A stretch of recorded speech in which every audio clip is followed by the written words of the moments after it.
Hi all I plus training സൊല്യൂഷൻസിൻ്റെ പുതിയൊരു ക്ലാസ്സിലേക്ക് സ്വാഗതം. അപ്പോൾ ഫിംഗർ പ്രിൻറ്റ് സെർച്ചറിൻ്റെ കെമിസ്ട്രി റിലേറ്റഡ് ആയിട്ട് ചോദിച്ചിട്ടുള്ള ക്വസ്റ്റ്യൻ ഡിസ്കഷനാണ് നമ്മൾ കണ്ടിന്യൂ ചെയ്യുന്നത്. പിന്നെ നമുക്ക് നോക്കാനായിട്ടുള്ളത് 52ാമത്തെ ചോദ്യമാണ്. നോക്കുക, the Diels-Alder reaction is an example of which type of reaction. Deal-salt reaction എന്ന് പറയുന്നത് ഇതിൽ ഏത് കാറ്റഗറി ഓഫ് റിയാക്ഷൻസിനകത്ത് ഉൾപ്പെടുന്നതാണ് എന്നാണ് ചോദിച്ചിട്ടുള്ളത്. ഇലക്ട്രോഫിലിക് അഡിഷൻ ആണോ, ന്യൂക്ലിയോഫിലിക് അഡിഷൻ ആണോ, പെരിസൈക്ലിക് റിയാക്ഷൻ ആണോ, സിഗ്മാട്രോപിക് റിയാക്ഷൻ ആണോ എന്നാണ് ചോദിച്ചിട്ടുള്ളത്. Okay, electrophilic addition, nucleophilic addition, pericyclic reaction, sigmatropic reaction, ഇതിൽ ഏത് കാറ്റഗറിയിലാണ് ഡീൽ-സാൾട്ട് റിയാക്ഷൻ ഉൾപ്പെട്ടിട്ടുള്ളത് എന്നാണ് ചോദിച്ചിട്ടുള്ളത്. ഓക്കെ, അപ്പോൾ നോക്കുക, in the deal-salt reaction a diene combines with a pi bond to give a new 6-membered ring. 2 C-C sigma bonds and a C-C pi bond are formed and 3 C-C pi bonds are broken. അപ്പോൾ നോക്കിക്കേ, ഇവിടെ deal-salt റിയാക്ഷനകത്ത് ഒരു ഡൈനും ഒരു pi bond അല്ലെന്നുണ്ടെങ്കിൽ ആ pi ബോണ്ട്സിനെ നമ്മൾ ഡൈനോഫൈൽ എന്ന് പറയും കേട്ടോ. അപ്പോൾ ഈ ഡൈനും ഡൈനോഫൈലും തമ്മിൽ റിയാക്ട് ചെയ്തിട്ട് ഒരു 6-membered റിംഗ് ഫോം ചെയ്യുന്നു. ഇപ്പോൾ ഇവിടെ കൊടുത്തിട്ടുണ്ട് ഡൈൻ.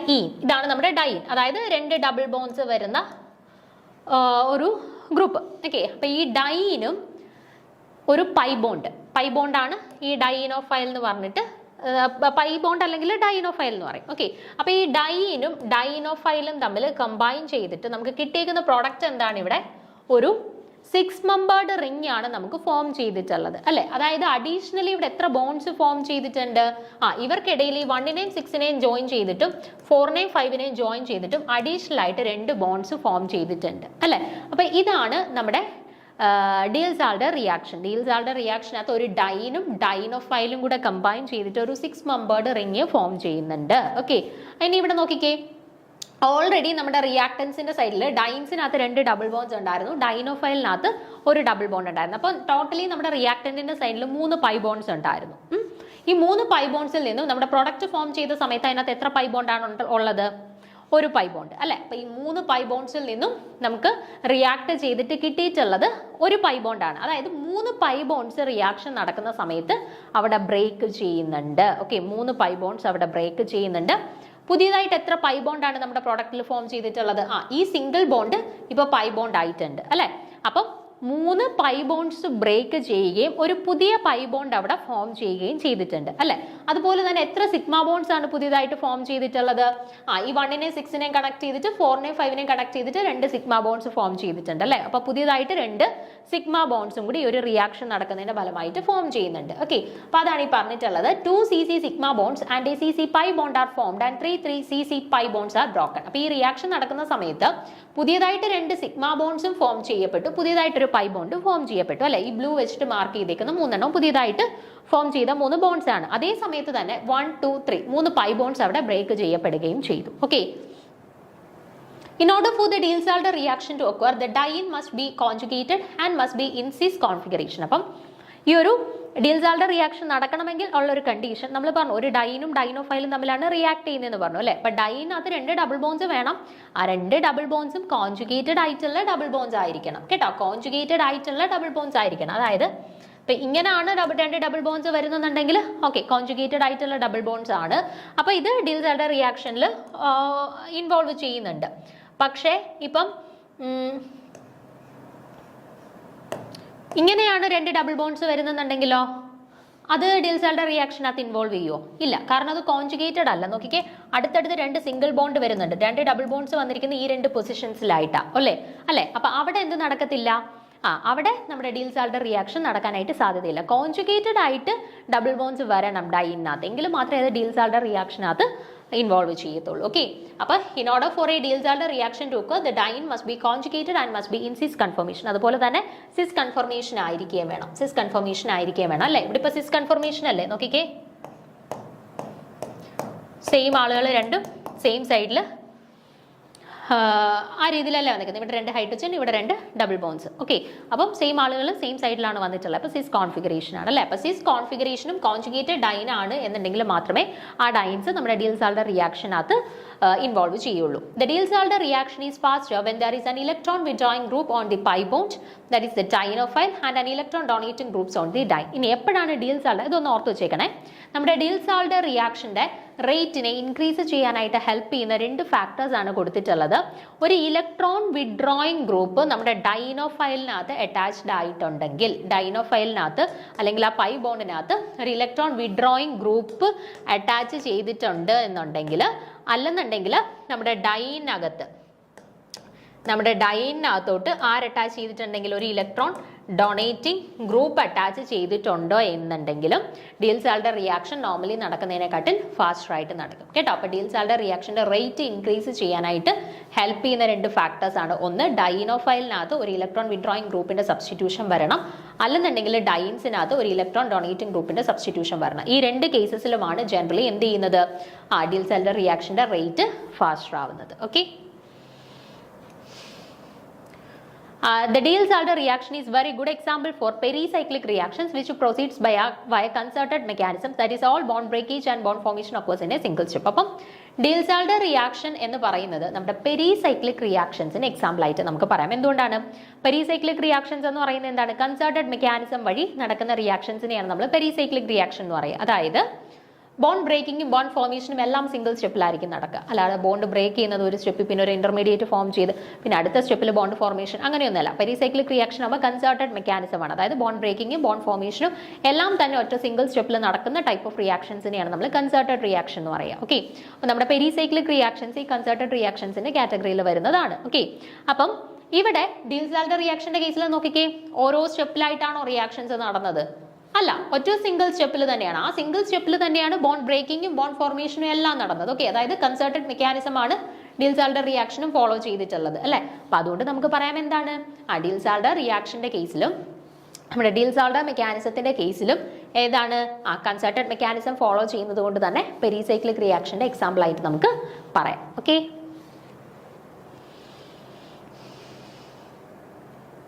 ഓപ്ഷൻ സി ആണ് കേട്ടോ കറക്റ്റ് ആൻസർ ആയിട്ട് വരുന്നത്. ഓപ്ഷൻ സി പെരിസൈക്ലിക് റിയാക്ഷൻ ആണ്. ഓക്കെ ആണല്ലോ. അപ്പം നിങ്ങൾ Diels-Alder റിയാക്ഷൻ്റെ ആ ഒരു മെക്കാനിസം ഒന്ന് നോക്കി വെച്ചേക്കണം. പിന്നെ Diels-Alder റിയാക്ഷൻ്റെ റേറ്റിനെ ഫാസ്റ്റ് ആക്കാനായിട്ട് ഹെൽപ്പ് ചെയ്യുന്ന ആ ഒരു electron withdrawing group electron donating ഗ്രൂപ്പും എവിടെ അറ്റാച്ച്മെന്റ്സ് വരുമ്പോഴാണ്, അങ്ങനത്തെ കാര്യങ്ങളൊക്കെ ജസ്റ്റ് ഒന്ന് നോക്കി വെച്ചേക്കാം. നമുക്ക് ചിലപ്പോൾ Diels-Alder റിയാക്ഷനുമായിട്ട് റിലേറ്റ് ചെയ്തിട്ട് മറ്റു ക്വസ്റ്റ്യൻസ് എക്സാമിന് വന്നേക്കാം കേട്ടോ. അപ്പം അതിന് വേണ്ടിയിട്ട് അത് ജസ്റ്റ് ഒന്ന് നോക്കി വെച്ചേക്കുന്നത് നല്ലതായിരിക്കും. ഓക്കെ. അപ്പം അടുത്ത എക്സാമ്പിൾ നോക്കുക, അടുത്ത ക്വസ്റ്റ്യൻ നോക്കുക. 53ാമത്തെ ചോദ്യം. The compounds HCN and HNCR. HCN-ഉം HNC-യും എന്തിന്റെ എക്സാമ്പിൾ ആണ് എന്നാണ് ചോദിച്ചിട്ടുള്ളത്. ടോട്ടമേഴ്സ് ആണോ, മെറ്റമേഴ്സ് ആണോ, ഫങ്ഷണൽ ഐസോമേഴ്സ് ആണോ, കൺഫോമേഴ്സ് ആണോ എന്നാണ് ചോദിച്ചിട്ടുള്ളത്. Okay. HCN and HNC are examples for tautomers, metamers, functional isomers and conformers. അപ്പോൾ ഇതിൽ ഏതാണ് എന്നാണ് ചോദിച്ചിട്ടുള്ളത്. അപ്പോൾ ആദ്യം നമുക്ക് അറിഞ്ഞിരിക്കണം എന്താണ് ടോട്ടമേഴ്സ്, എന്താണ് മെറ്റമേഴ്സ്, എന്താണ് കൺഫോമേഴ്സ്, എന്താണ് ഫങ്ഷണൽ ഐസോമേഴ്സ്. അതെല്ലാം കൃത്യമായിട്ട് അറിഞ്ഞിരിക്കണം. ഒരു എക്സാമ്പിൾ തന്നിരുന്നാൽ ഇത് ടോട്ടമേഴ്സ് ആണോ, മെറ്റമേഴ്സ് ആണോ, കൺഫോമേഴ്സ് ആണോ എന്നൊക്കെ കൃത്യമായിട്ട് മനസ്സിലാക്കാൻ നമ്മൾ അറിഞ്ഞിരിക്കണം. അപ്പം നമുക്ക് ഓരോന്നായിട്ട് അത് എന്തൊക്കെയാണ് എന്നുള്ളത് നോക്കാം. ഫസ്റ്റ് ടോട്ടമേഴ്സ് എന്താണെന്ന് നോക്കാം. The tautomerism is a phenomenon where a single chemical compound tend to exist in two or more interconvertible structure that are different in terms of relative position of one atomic nucleus, which is generally the hydrogen. അപ്പം നമ്മുടെ ടോട്ടോമെറിസം എന്ന് പറഞ്ഞാൽ ഇപ്പോൾ ഒരു particular കോമ്പൗണ്ടിൽ തന്നെ ഇപ്പോൾ particularly hydrogen ആയിരിക്കും. ഇപ്പോൾ ഹൈഡ്രജൻ്റെ പൊസിഷൻ ജസ്റ്റ് ഒന്ന് മാറുന്നതിനനുസരിച്ചിട്ട് അതിന് ഒന്നിലധികം അല്ലെങ്കിൽ ഒന്നിൽ കൂടുതൽ ഒരു ഇന്റർ കൺവേർട്ടബിൾ സ്ട്രക്ചേഴ്സ് ആയിട്ട് എക്സിസ്റ്റ് ചെയ്യാനായിട്ട് പറ്റും. ആ ഒരു കേപ്പബിലിറ്റി അല്ലെങ്കിൽ ആ ഒരു ഫിനോമിനനെയാണ് നമ്മൾ എന്തെന്ന് പറയുക, ടോട്ടോമെറിസം എന്ന് പറയുക കേട്ടോ. അപ്പോൾ ടോട്ടോമെറിസം എന്ന് പറഞ്ഞാൽ എന്താണ്, ഒരു കോമ്പൗണ്ടിന് ഒന്നിലധികം ഇന്റർ കൺവേർട്ടബിൾ സ്ട്രക്ചേഴ്സ് ആയിട്ട് എക്സിസ്റ്റ് ചെയ്യാനായിട്ട് പറ്റും. എങ്ങനെയാണ്? മെയിൻലി അത് ഹൈഡ്രജൻ ആണ്. അപ്പം ഹൈഡ്രജൻ അല്ലെങ്കിൽ മറ്റേതെങ്കിലും ഒരു ആറ്റത്തിന്റെ ജസ്റ്റ് അവരുടെ ആ ഒരു പൊസിഷൻ ചേഞ്ച് ചെയ്യുന്നതിന് വഴി റിലേറ്റീവ് പൊസിഷൻസ് ജസ്റ്റ് ചേഞ്ച് ചെയ്യുന്നതിന്റെ ഭാഗമായിട്ട് അവർക്ക് ആ ഒന്നിലധികം സ്ട്രക്ചറൽ ഇന്റർ കൺവേർട്ടബിൾ സ്ട്രക്ചറിൽ എക്സിസ്റ്റ് ചെയ്യാനായിട്ട് പറ്റും. ആ ഒരു പ്രോപ്പർട്ടിയാണ് ടോട്ടോമെറിസം എന്ന് പറയുക കേട്ടോ. The two structures are called tautomers. അപ്പോൾ ഇന്റർ കൺവേർട്ടബിൾ സ്ട്രക്ചേഴ്സിൽ എക്സിസ്റ്റ് ചെയ്യാൻ പറ്റും എന്ന് പറഞ്ഞില്ലേ, ആ ഇന്റർ കൺവേർട്ടബിൾ സ്ട്രക്ചേഴ്സിനെ വിളിക്കുന്ന പേരാണ് ടോട്ടോമേഴ്സ്. And these type of isomer compounds usually differ only in the number of electrons and protons, and they also exist in dynamic equilibrium. പിന്നെ ഒരു പ്രത്യേകത നമ്മളിപ്പോൾ പറഞ്ഞു, രണ്ട് ഇന്റർ കൺവേർട്ടബിൾ സ്ട്രക്ചേഴ്സിൽ എക്സിസ്റ്റ് ചെയ്യാനായിട്ടുള്ള കഴിവുണ്ടെന്ന് പറഞ്ഞില്ലേ ടോട്ടോമേഴ്സിന്. അപ്പോൾ ആ രണ്ട് സ്ട്രക്ചേഴ്സും ഇക്വിലിബ്രിയത്തിലായിരിക്കും, ഇക്വിലിബ്രിയം കണ്ടീഷനിലായിരിക്കും. അതായത് ഒരാൾക്ക് എപ്പോൾ വേണേലും മറ്റേ ഫോമിലോട്ട് മാറാം, അയാൾക്ക് തിരിച്ച് ഈ ഫോമിലോട്ട് എപ്പോൾ വേണേലും വരാം. ഇക്വിലിബ്രിയം കണ്ടീഷനിലാണ് രണ്ടുപേരും എക്സിസ്റ്റ് ചെയ്യുന്നത്. ഇപ്പോൾ ഇവിടെ എക്സാമ്പിൾ കൊടുത്തിട്ടുണ്ട്, കീറ്റോ ഈനോൾ ഫോം ആണ് നമ്മൾ നോർമലി കേട്ടിട്ടുള്ള ഒരു എക്സാമ്പിൾ. അപ്പോൾ ഇവിടെ നോക്കിക്കേ, ഇവിടെ ഈ രണ്ട് പേരും തമ്മിൽ ഇന്റർ കൺവേർട്ടബിൾ സ്ട്രക്ചർ ആണ്. അതായത് ഇയാൾക്ക് ഇതിലോട്ട് മാറാം, ഇയാൾക്ക് ഇതിലോട്ട് മാറാം. ഇവർ രണ്ടുപേരും തമ്മിൽ പരസ്പരം ഒരു ഇക്വിലിബ്രിയം കണ്ടീഷനിൽ നിൽക്കുകയാണ്. ഇനി ഇവർ തമ്മിലുള്ള വ്യത്യാസം എന്താണ്? ഇവിടുത്തെ ഈ ഹൈഡ്രജൻ റീപ്ലേസ് ചെയ്ത് ഇങ്ങോട്ട് വന്നു. ഓക്കെ, അപ്പൊ ഇതൊരു കീറ്റോ ഗ്രൂപ്പും ഇതൊരു ഈനോൾ ഗ്രൂപ്പും ആണ്. OH ഗ്രൂപ്പും OH ഫംഗ്ഷണൽ ഗ്രൂപ്പും ഇവിടെ കീറ്റോ ഫംഗ്ഷണൽ ഗ്രൂപ്പ് വന്നിട്ടുണ്ട് അല്ലെ. അപ്പൊ ആരുടെ പൊസിഷൻ അല്ലെങ്കിൽ ആരുടെ പൊസിഷൻ ചേഞ്ച് ചെയ്തതിന്റെ ഫലമായിട്ടാണ് ഈ ഒരു സ്ട്രക്ചറൽ ഇന്റർ കൺവേർഷൻ നടന്നത്? ഹൈഡ്രജന്റെ പൊസിഷൻ. ഇവിടുത്തെ ഹൈഡ്രജൻ ഇവിടേക്ക് വന്നതിന്റെ ഫലമായിട്ടാണ് ഇത് കീറ്റോ ഈനോൾ ഫോം ആയിട്ട് എക്സിസ്റ്റ് ചെയ്യുന്നത്. ഓക്കെ, അടുത്തത് അമൈഡ് ഇമിഡിക് ആസിഡ് ഫോം. ഇവിടെ നോക്കിക്കേ, ഈ ഒരു കേസ്, ഈ അമൈഡ് ഇമിഡിക് ആസിഡ് ഫോമിന്റെ കേസിൽ നിങ്ങൾ നോക്കിക്കേ, ഇവിടെ ഈ NH നൈട്രജനിൽ അറ്റാച്ച് ചെയ്യുന്ന ഹൈഡ്രജൻ ഇവിടെ ഇപ്പോൾ ഓയുടെ കൂടെ ഓക്സിജന്റെ കൂടെ വന്നപ്പോഴത്തേന് ഇവിടെ എന്താണ്?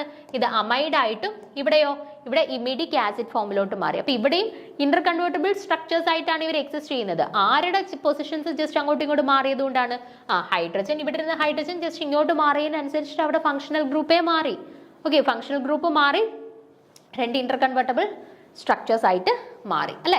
അപ്പൊ അതാണ് ടോട്ടോമറിസം. അപ്പൊ tautomerism is a phenomenon where a single chemical compound tend to exist in 2 or more interconvertible structure.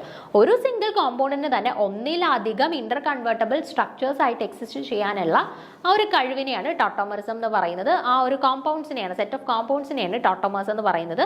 Usually ഹൈഡ്രജന്റെ അങ്ങോട്ടും ഇങ്ങോട്ടും ഇന്റർ കൺവേർട്ട് ചെയ്യുന്നതിന്റെ ഫലമായിട്ടാണ് ഈ ടോട്ടോമറിസം കോമ്പൗണ്ട്സിൽ എക്സിസ്റ്റ് ചെയ്യുന്നത്. ഓക്കെ, അപ്പൊ ക്ലിയർ ആണല്ലോ എന്താണ് ടോട്ടോമറിസം അല്ലെങ്കിൽ ടോട്ടോമേഴ്സ് എന്ന് പറയുന്നത്. ഇനി രണ്ടാമത്തെ ഒരു കൺസെപ്റ്റ് ആണ് മെറ്റമേഴ്സ്. ഓക്കെ, മെറ്റമേഴ്സ്. ഇനി എന്താണ് മെറ്റമേഴ്സ് എന്ന് നോക്കാം.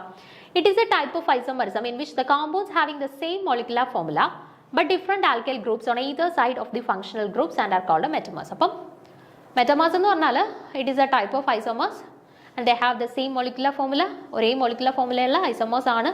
പക്ഷെ വ്യത്യാസം എന്താണ്? ഫംഗ്ഷണൽ ഗ്രൂപ്പിന്റെ അപ്പുറത്തും ഇപ്പുറത്തുള്ള നമ്പർ ഓഫ് ആൽക്കൈൽ ഗ്രൂപ്പ്സിൽ വ്യത്യാസമുണ്ട്. Okay, different alkyl groups on either side of the functional groups and are called metamers. Okay, നമ്മുടെ ഫംഗ്ഷണൽ ഗ്രൂപ്പിന്റെ രണ്ട് സൈഡിലുമായിട്ടുള്ള ആൽക്കൈൽ ഗ്രൂപ്പ്സിന്റെ എണ്ണത്തിലുള്ള വ്യത്യാസം, അങ്ങനെയുള്ള ആളുകളെയാണ് മെറ്റമേഴ്സ് എന്ന് പറയുന്നത്. അപ്പൊ നോക്കിക്കേ, usually the molecules having divalent oxygen atoms or sulphur atoms shows metamerism. അപ്പം മെറ്റാമറിസം യൂഷ്വലി കാണിക്കുന്നത് ആരാണ്? നോക്കിക്കേ, molecules having divalent oxygen atoms or sulphur atoms. അപ്പൊ ഡൈവാലന്റ് ഓക്സിജൻ ആറ്റംസ് അല്ലെങ്കിൽ സൾഫർ ആറ്റംസ് പ്രസന്റ് ആയിട്ടുള്ള മോളിക്യൂൾസ് ആണ് യൂഷ്വലി ഈ മെറ്റാമറിസം എന്ന് പറയുന്ന ഫിനോമിനൻ കാണിക്കുന്നത് കേട്ടോ. ഓക്സിജൻ അല്ലെങ്കിൽ സൾഫർ ആറ്റംസ് പ്രസന്റ് ആയിട്ടുള്ള മോളിക്യൂൾസ് ആണ് ജനറലി മെറ്റാമറിസം കാണിക്കുന്നത്. Methoxy propane is C4H10O and its metamers are as follows. അപ്പൊ ഇവിടെ നിങ്ങൾ നോക്കിക്കേ, നമ്മുടെ മിത്തോക്സി പ്രൊപ്പൈൻ എന്ന് പറയുന്ന മോളിക്യൂളിന്റെ ഫോർമുലയാണിത്, C4H10O. അപ്പൊ അതിന് രണ്ട് മെറ്റമേഴ്സ് ഉണ്ട്. മെറ്റമേഴ്സ് എന്ന് പറയുമ്പോൾ രണ്ടുപേരും തമ്മിലുള്ള ഡിഫറൻസ് എന്താണ്? ഫംഗ്ഷണൽ ഗ്രൂപ്പിന്റെ ലെഫ്റ്റ് സൈഡിലും റൈറ്റ് സൈഡിലുമുള്ള ആൽക്കൈൽ ഗ്രൂപ്പ്സിന്റെ എണ്ണത്തിലുള്ള വ്യത്യാസമാണ്. അപ്പൊ ഈ C4H10O തന്നെയാണ് ഈ രണ്ട് ആളുകളുടെയും മോളിക്കുലർ ഫോർമുല. രണ്ടുപേരുടെയും ഫംഗ്ഷണൽ ഗ്രൂപ്പും ഓക്സിയാണ്, O ആണ്. ഓക്കെ, പിന്നെ വ്യത്യാസം എന്താ? ആദ്യത്തെ മോളിക്യൂളിനകത്ത് ലെഫ്റ്റ് സൈഡിൽ ഒരു ആൽക്കൈൽ ഗ്രൂപ്പും റൈറ്റ് സൈഡിൽ 3 ആൽക്കൈൽ ഗ്രൂപ്പും. ഇവിടെയോ ലെഫ്റ്റ് സൈഡിലും 2 റൈറ്റ് സൈഡിലും 2. അപ്പം മോളിക്കുലർ ഫോർമുല സെയിം ആണ്, പക്ഷെ ഫംഗ്ഷണൽ ഗ്രൂപ്പിന്റെ അപ്പുറത്തും ഇപ്പുറത്തുള്ള ആൽക്കൈൽ ഗ്രൂപ്പ്സിന്റെ എണ്ണത്തിൽ വ്യത്യാസമുണ്ട്. സോ അങ്ങനെയുള്ളവരെയാണ് നമ്മൾ എന്തെന്ന് പറയുക?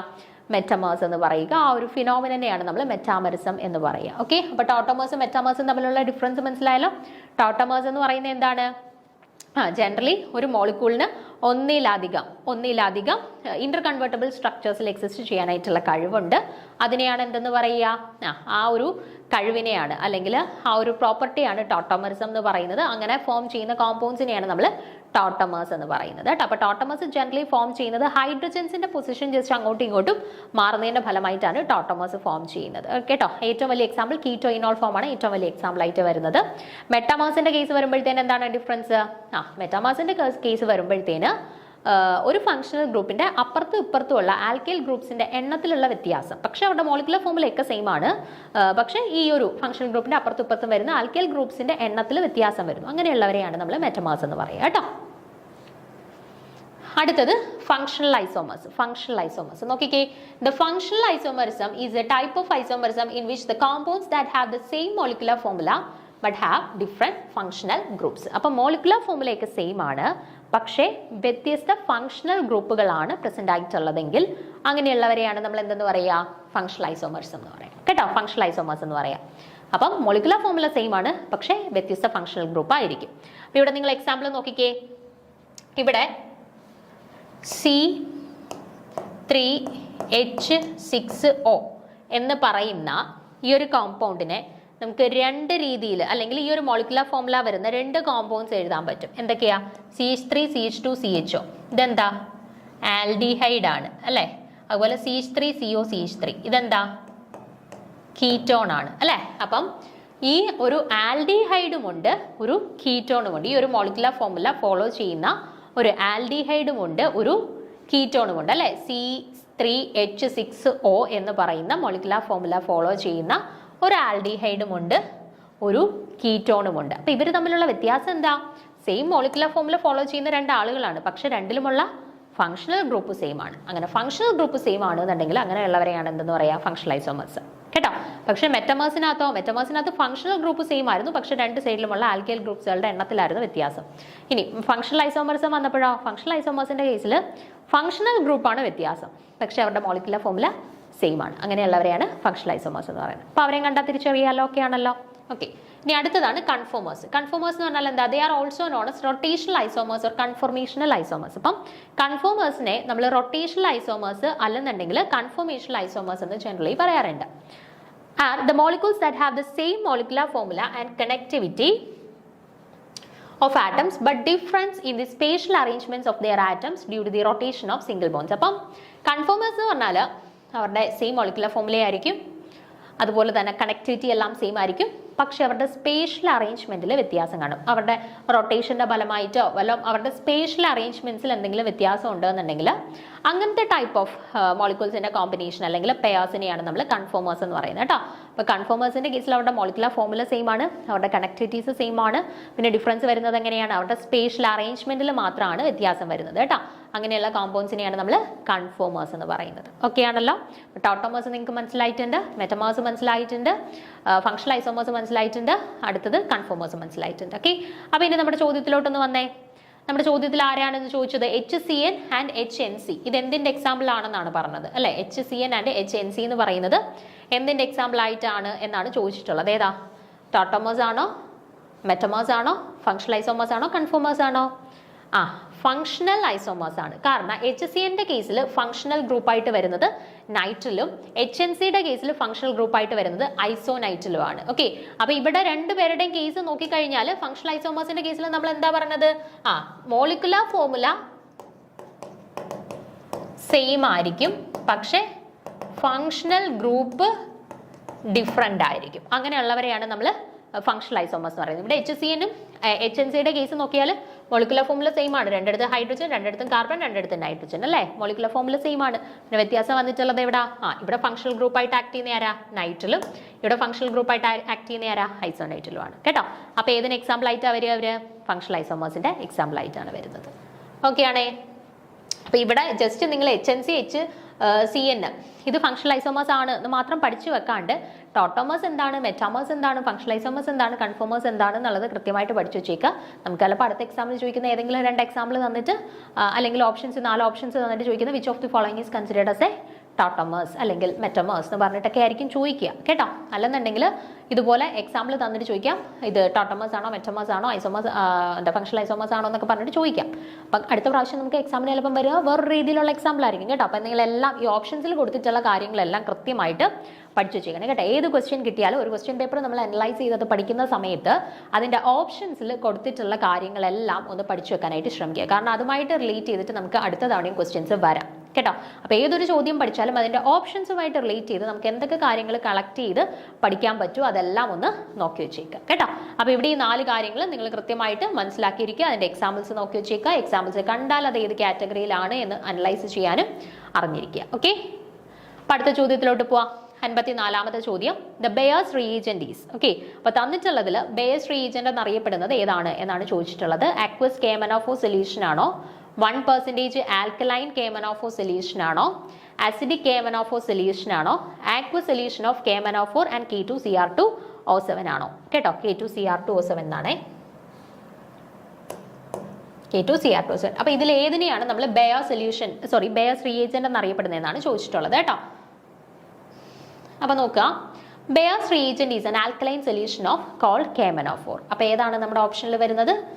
1% ആൽക്കലൈൻ KMnO4 സൊല്യൂഷൻ ആണ് എന്ത് ബെയർസ് റിയേജന്റ് എന്ന് അറിയപ്പെടുന്നത് കേട്ടോ. അത് നോക്കി വെച്ചേക്കണേ, കുറേ പ്രാവശ്യം ചോദിച്ചു കണ്ടിട്ടുള്ളതാണ് കേട്ടോ. അപ്പം ബെയർസ് റിയേജന്റ് എന്ന് പറയുന്നത് 1% ആൽക്കലൈൻ സൊല്യൂഷൻ ഓഫ് KMnO4 ആണ് ബെയർസ് റിയേജന്റ് എന്ന് അറിയപ്പെടുന്നത്.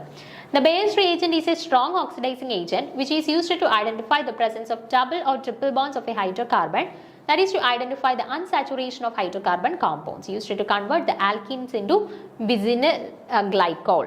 അപ്പോൾ നോക്കിക്കേ, നമ്മുടെ ഒരു കോമ്പൗണ്ട് തന്നിട്ടുണ്ടെങ്കിൽ കോമ്പൗണ്ട് അനാലിസിസ് നടത്തുന്ന സമയത്ത് നമുക്ക് തന്നിട്ടുള്ള കോമ്പൗണ്ടിൽ അൺസാച്ചുറേഷൻ ഉണ്ടോ, അതായത് ഡബിൾ ബോൺസോ ട്രിപ്പിൾ ബോൺസോ ഉണ്ടോ എന്ന് ചെക്ക് ചെയ്യാൻ വേണ്ടിയിട്ട് നമ്മൾ യൂസ് ചെയ്യുന്ന റിയേജന്റ് ആണ് ഇത് ബെയർസ് റിയേജന്റ് കേട്ടോ. അപ്പോൾ അൺസാച്ചുറേഷൻ ചെക്ക് ചെയ്യാൻ വേണ്ടിയിട്ടാണ് നമ്മൾ ബെയർസ് റിയേജന്റ് യൂസ് ചെയ്യുന്നത്. തന്നിട്ടുള്ള കോമ്പൗണ്ട്സിൽ ഡബിൾ ബോൺസോ ട്രിപ്പിൾ ബോൺസോ പ്രസന്റ് ആയിട്ടുണ്ടോ എന്ന് നമുക്ക് കണ്ടെത്താൻ വേണ്ടിയിട്ട് യൂസ് ചെയ്യുന്ന ഒരു റിയേജന്റ് ആണ് ഇത് ബെയർസ് റിയേജന്റ് എന്ന് പറയുന്നത് കേട്ടോ.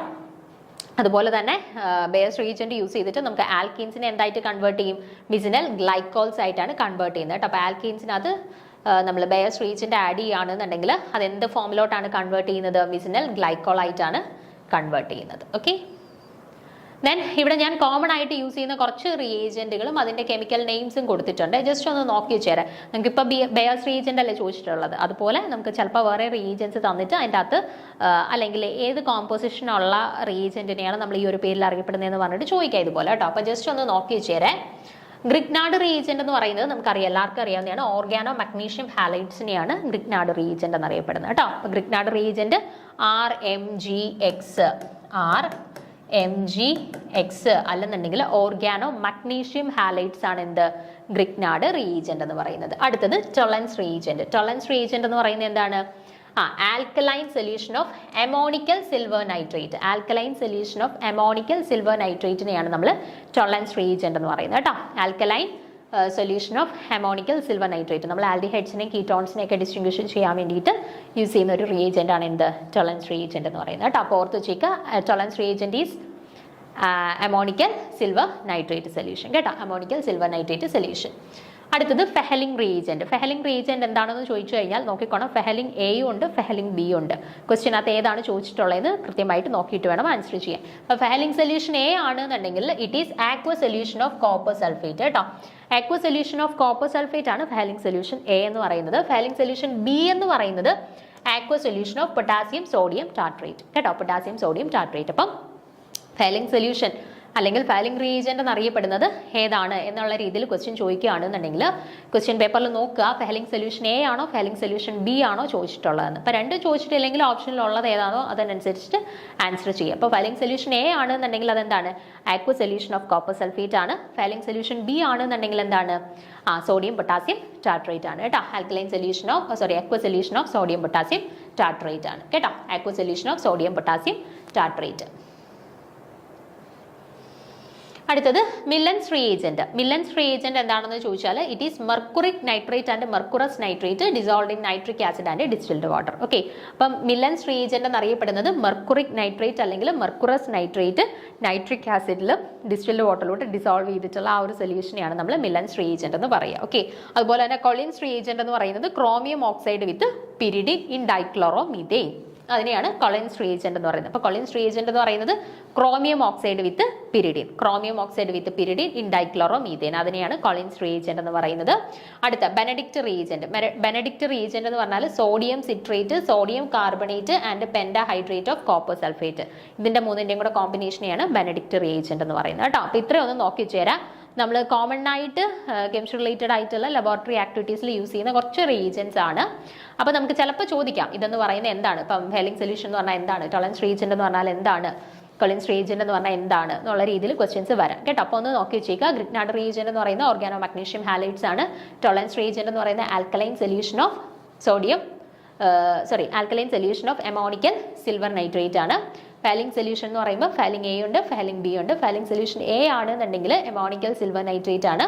അതുപോലെ തന്നെ ഫാലിംഗ് സൊല്യൂഷൻ ബി ആണെങ്കിൽ aqua solution of sodium potassium അല്ലെ പൊട്ടാസ്യം സോഡിയം ടാർട്രേറ്റ് ആണ്. ദെൻ മില്ലൻസ് റിയേജന്റ് എന്ന് പറയുന്നത് മെർക്കുറിക് ഓക്സൈഡ് അല്ലെന്നുണ്ടെങ്കിൽ മെർക്കുറിക് നൈട്രേറ്റ് അല്ലെങ്കിൽ mercurous nitrate dissolved in nitric acid and distilled water, അതിനെയാണ് മില്ലൻസ് റിയേജന്റ് എന്ന് പറയുന്നത്. അടുത്തത് കൊളിൻസ് റിയേജന്റ്. കൊളിൻസ് റിയേജന്റ് എന്ന് പറഞ്ഞാൽ chromium oxide with pyridine, chromium oxide with pyridine, അതിനെയാണ് എന്തെന്ന് പറയുക, കൊളിൻസ് റിയേജന്റ് എന്ന് പറയുക. Then Benedict reagent. Benedict reagent എന്ന് പറഞ്ഞാൽ 3 കാര്യങ്ങളുടെ മിക്സ്ചേഴ്സ് ആണ്. എന്തൊക്കെയാണ്? സോഡിയം സിട്രേറ്റ്, സോഡിയം കാർബണേറ്റ്, അതുപോലെ തന്നെ പെന്റാഹൈഡ്രേറ്റ് ഓഫ് കോപ്പർ സൾഫേറ്റ്. ഇത്രയും കൂടെ മിക്സ്ചറിനെയാണ് ബെനഡിക്റ്റ് റിയേജന്റ് എന്ന് പറയുന്നത്. ഓക്കെ ആണേ. അപ്പോൾ ഇവിടെ നമ്മളോട് ചോദിച്ചിട്ടുള്ളത് ബെയേഴ്സ് റിയേജന്റിന്റെ കേസാണ്. ബെയേഴ്സ് റിയേജന്റ് എന്ന് പറയുന്നത് എന്താണ്? ഓപ്ഷൻ ബി, 1% ആൽക്കലൈൻ KMnO4 സൊല്യൂഷനെയാണ് നമ്മൾ ബെയേഴ്സ് റിയേജന്റ് എന്ന് പറയുന്നത്. ഓക്കെ ആണേ. 55ാമത്തെ ചോദ്യമാണ് നോക്കാനായിട്ടുള്ളത്. ക്വസ്റ്റ്യൻ നോക്കുക. The compound which does not show Friedel Crafts reaction. Friedel Crafts reaction തരാത്ത കോമ്പൗണ്ട് ഏതാണ് തന്നിട്ടുള്ളതിൽ? ക്ലോറോബെൻസീൻ ആണോ, ടോളുവീൻ ആണോ, നൈട്രോബെൻസീൻ ആണോ, ഫിനോൾ ആണോ എന്നാണ് ചോദിച്ചിട്ടുള്ളത് കേട്ടോ. Chlorobenzene, toluene, nitrobenzene and phenol. നമുക്ക് ഒട്ടുമിക്ക ക്വസ്റ്റ്യൻസും നമുക്കൊരു +2 ലെവൽ കെമിസ്ട്രിയുടെ ബേസിക്സ് തറവാണ് എന്നുണ്ടെങ്കിൽ, ഓക്കെ, ബേസിക്സ് അത്യാവശ്യം ഓക്കെ ആണ് എന്നുണ്ടെങ്കിൽ ആൻസർ ചെയ്യാൻ പറ്റുന്ന രീതിയിലാണ് ഒരു പകുതി കൂടുതൽ ക്വസ്റ്റ്യൻസും ആ ഒരു രീതിയിലുള്ള ക്വസ്റ്റ്യൻസ് ആണ്. നമ്മൾ ബേസിക്സ് ഒരു +2 തൊട്ടിട്ടേ പഠിച്ചിട്ട് വരുന്ന കാര്യങ്ങളെ വെച്ചിട്ടുള്ളതാണ് പകുതി കൂടുതൽ ക്വസ്റ്റ്യൻസ്. പിന്നെ നമുക്ക് ആ ഒരു ഡിഗ്രി ലെവലിൻ്റെ കാര്യങ്ങൾ, അത്യാവശ്യമായിട്ടുള്ള കാര്യങ്ങളൊക്കെ അറിയാമെന്നുണ്ടെങ്കിൽ ഒരുവിധം നമുക്ക് പ്രശ്നമില്ലാത്ത രീതിയിൽ മാർക്ക് സ്കോർ ചെയ്യാൻ പറ്റുന്ന രീതിയിലാണ് ക്വസ്റ്റ്യൻസ് അവർ സെറ്റ് ചെയ്തിട്ടുള്ളത്. ഓക്കെ, അപ്പോൾ ഈ ഒരു ചോദ്യം തന്നെ നിങ്ങൾ നോക്കിക്കേ. നമ്മൾ ഫ്രീഡൽ ക്രാഫ്റ്റ് റിയാക്ഷൻ്റെ കേസസ് ഒക്കെ, റിയാക്ഷനൊക്കെ നമ്മൾ +2 പഠിക്കുന്നുണ്ട്. പിന്നെ അതിൻ്റെ കണ്ടീഷൻസും കാര്യങ്ങളൊക്കെ നമ്മൾ ഡിഗ്രിയിലും പഠിക്കുന്നുണ്ട്. അപ്പോൾ അതിൻ്റെ കുറച്ച് ബേസിക്സ് ആയിട്ടുള്ള കാര്യങ്ങളുണ്ടെങ്കിൽ നമുക്ക് ആൻസർ ചെയ്യാൻ പറ്റുന്ന രീതിയിലുള്ള ഒരു ക്വസ്റ്റ്യൻ ആണ്. അപ്പോൾ ഇവിടെ നിങ്ങൾ നോക്കിക്കേ. The Friedel-Crafts alkylation is a chemical reaction in which the aromatic compound's proton is substituted with an alkyl group. In the presence of the anhydrous aluminum chloride, this reaction takes place. അപ്പോൾ നോക്കിക്കേ, Friedel-Crafts reaction തന്നെ 2 type of reactions ഉണ്ട് അല്ലേ? ഏതൊക്കെയാണ്? Friedel-craft ആൽക്കൈലേഷനും ഉണ്ട്, Friedel-craft എസൈലേഷനും ഉണ്ട് അല്ലേ? അപ്പോൾ രണ്ടിടത്ത് നടക്കുന്ന റിയാക്ഷനിൽ ചെറിയ വ്യത്യാസമുണ്ട്, നമുക്ക് കിട്ടുന്ന പ്രൊഡക്റ്റിൽ ചെറിയ വ്യത്യാസമുണ്ട്, നമ്മൾ യൂസ് ചെയ്യുന്ന ആ ഒരു ആക്വസ് മീഡിയത്തിലും ചെറിയ വ്യത്യാസമുണ്ട് അല്ലേ? അപ്പോൾ ഇവിടെ നോക്കിക്കേ, ആദ്യം പറയുന്നത് ഫ്രീഡൽ-ക്രാഫ്റ്റ് ആൽക്കൈലേഷൻ്റെ കേസാണ്. അപ്പോൾ ഫ്രീഡൽ-ക്രാഫ്റ്റ് ആൽക്കൈലേഷൻ്റെ കേസിൽ it is A reaction with an aromatic compounds proton is substituted with an alkyl group. അപ്പോൾ നോക്കിക്കേ, ഫ്രിഡൽ-ക്രാഫ്റ്റ് ആൽക്കൈലേഷനകത്ത് എന്താ സംഭവിക്കുന്നത്? ആരോമാറ്റിക് കോമ്പൗണ്ടിനകത്തുള്ള ഒരു പ്രോട്ടോണിനെ സബ്സ്റ്റിറ്റ്യൂട്ട് ചെയ്ത് അവിടെ ആര് വരികയാണ്? ഒരു ആൽക്കൈൽ ഗ്രൂപ്പ് വരികയാണ്. ഓക്കെ, അപ്പോൾ നമ്മുടെ ഫ്രിഡൽ-ക്രാഫ്റ്റ് ആൽക്കൈലേഷൻ റിയാക്ഷനകത്ത് നമ്മുടെ ആരോമാറ്റിക് കോമ്പൗണ്ടിനകത്ത് ഒരു പ്രോട്ടോണിനെ സബ്സ്റ്റിറ്റ്യൂട്ട് ചെയ്ത് ആര് വരികയാണ്? ആൽക്കൈൽ ഗ്രൂപ്പ് വരികയാണ് അല്ലേ? അപ്പോൾ in the presence of anhydrous aluminum chloride this reaction takes place. അപ്പോൾ ഫ്രിഡൽ-ക്രാഫ്റ്റ് ആൽക്കൈലേഷൻ റിയാക്ഷൻ നടക്കുന്നത് ഏത് മീഡിയത്തിന്റെ പ്രസൻസിലാണ്? അൺഹൈഡ്രസ് അലൂമിനിയം ക്ലോറൈഡിന്റെ പ്രസൻസിലാണ് ഫ്രിഡൽ-ക്രാഫ്റ്റ് ആൽക്കൈലേഷൻ റിയാക്ഷൻ നടക്കുക. ഇനി acylation reaction of Friedel Craft is analogous to alkylation reaction. The only difference is that unlike the alkylation reaction, the Friedel-Crafts acylation reaction produces ketones. അപ്പം difference എന്ന് പറയുന്നത് എന്താണ്? നമ്മുടെ ആൽക്കൈലേഷൻ റിയാക്ഷന്റെ അനലോഗസ് ആയിട്ടുള്ള റിയാക്ഷൻ തന്നെയാണ് Friedel-craft അസൈലേഷനിൽ നടക്കുന്നത്. പിന്നെ വ്യത്യാസം എന്താണ്? അവിടെ നമ്മൾ പറഞ്ഞു ആരോമാറ്റിക് കോമ്പൗണ്ടിൽ ഒരു പ്രോട്ടോണിനെ സബ്സ്റ്റിറ്റ്യൂട്ട് ചെയ്ത് ആൽക്കൈൽ ഗ്രൂപ്പാണ് വരുന്നത്. ഇവിടെയോ? ഇവിടെ കീറ്റോൺസ് ആണ് പ്രൊഡക്റ്റ് ആയിട്ട് ഫോം ചെയ്യുന്നത്. റിയാക്ഷൻ നടന്ന് പ്രൊഡക്റ്റ് ആയിട്ട് ഫോം ചെയ്യുന്ന ആളുകൾ ആരാണ്? കീറ്റോൺസ് ആയിരിക്കും. ഓക്കെ, അതാണ് ആൽക്കൈലേഷനും അസൈലേഷനും തമ്മിലുള്ള ഡിഫറൻസ് വരിക. The electron donating group activating the ring towards the electrophilic substitution reaction and electron withdrawing groups like chlorine or nitro deactivates the ring. അപ്പോൾ നോക്കിക്കേ, ഇലക്ട്രോൺ ഡൊണേറ്റിംഗ് ഗ്രൂപ്പും ഇലക്ട്രോൺ വിഡ്രോയിങ് ഗ്രൂപ്പുകളും നമുക്കിവിടെ റിയാക്ഷൻ നടക്കുമ്പോൾ സബ്സ്റ്റിറ്റ്യൂവൻസ് ആയിട്ട് വരാം. ഓക്കെ, അപ്പോൾ ഇലക്ട്രോൺ ഡൊണേറ്റിംഗ് ഗ്രൂപ്പ് വരുമ്പം ഉള്ള ഇഫക്റ്റ് ആയിരിക്കും ഇലക്ട്രോൺ വിഡ്രോയിങ് ഗ്രൂപ്പ് വരുമ്പം അല്ല. ഒരാൾ ആ ഒരു റിയാക്ഷനെ ഫേവർ ചെയ്യുമായിരിക്കും, മറ്റേവർ ആ റിയാക്ഷനെ ഒന്ന് ഡീആക്ടിവേറ്റ് ചെയ്യുമായിരിക്കും. അപ്പം ഇവിടെ ആരാണ് റിയാക്ഷനെ ആക്ടിവേറ്റ് ചെയ്യിക്കുന്നത്, ആരാണ് ഡീആക്ടിവേറ്റ് ചെയ്യിക്കുന്നത്? നോക്കിക്കേ, the electron donating groups activate the ring. അപ്പോൾ ഫ്രിഡൽ-ക്രാഫ്റ്റ് റിയാക്ഷൻ നടക്കുന്ന സമയത്ത് ഇലക്ട്രോൺ ഡൊണേറ്റിംഗ് ഗ്രൂപ്പ്സ് ആണ് നമ്മൾ സബ്സ്റ്റിറ്റ്യൂവൻസ് ആയിട്ട് കൊടുക്കുന്നതെങ്കിൽ എന്ത് ചെയ്യും അവർ? ആ റിയാക്ഷനെ ആക്ടിവേറ്റ് ചെയ്യിക്കും. ഇലക്ട്രോൺ ഡൊണേറ്റിംഗ് ഗ്രൂപ്പ് ആ ഒരു ഇലക്ട്രോഫിലിക് സബ്സ്റ്റിറ്റ്യൂഷൻ റിയാക്ഷൻസിനെ activate ചെയ്യിക്കും.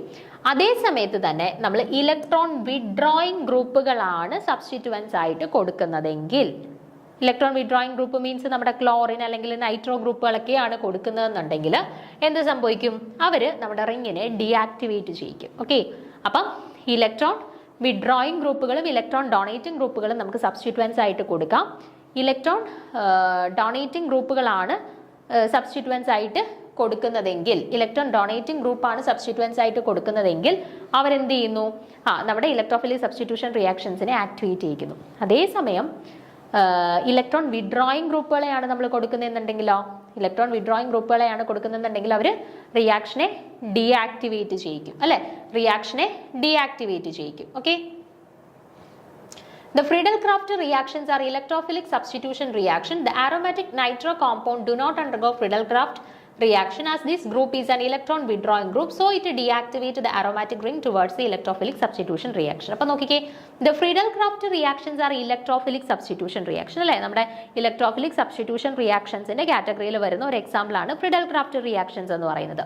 The aromatic nitro compound do not undergo Friedel-Crafts reaction as this group is electron withdrawing group, so it deactivates the aromatic ring towards the electrophilic substitution reaction. നമ്മൾ പറഞ്ഞു ഈ നമ്മുടെ Friedel-Crafts reactions നടക്കുന്ന സമയത്ത് നമ്മുടെ റിയാക്ടൻസിനകത്ത് ഏതെങ്കിലും electron withdrawing ഗ്രൂപ്പാണ് substituents ആയിട്ട് വരുന്നതെങ്കിൽ, അതായത് ക്ലോറിനോ അല്ലെങ്കിൽ നൈട്രോ ഗ്രൂപ്പോ പോലെയുള്ള ഇലക്ട്രോണിനെ വിഡ്രോ ചെയ്യുന്ന ഗ്രൂപ്പുകളാണ് സബ്സ്റ്റിറ്റ്യൂവൻസ് ആയിട്ട് വരുന്നത് എന്നുണ്ടെങ്കിൽ അവരെന്ത് ചെയ്യും? നമ്മുടെ റിങ്ങിനെ ഡീആക്ടിവേറ്റ് ചെയ്യുകയും അതുവഴി Friedel-Crafts റിയാക്ഷൻസ് നടക്കാതിരിക്കുകയും ചെയ്യും. ഓക്കെ, അപ്പം ഇവിടെ നമ്മളോട് ചോദിച്ചിരിക്കുന്നത് ആരാണ്?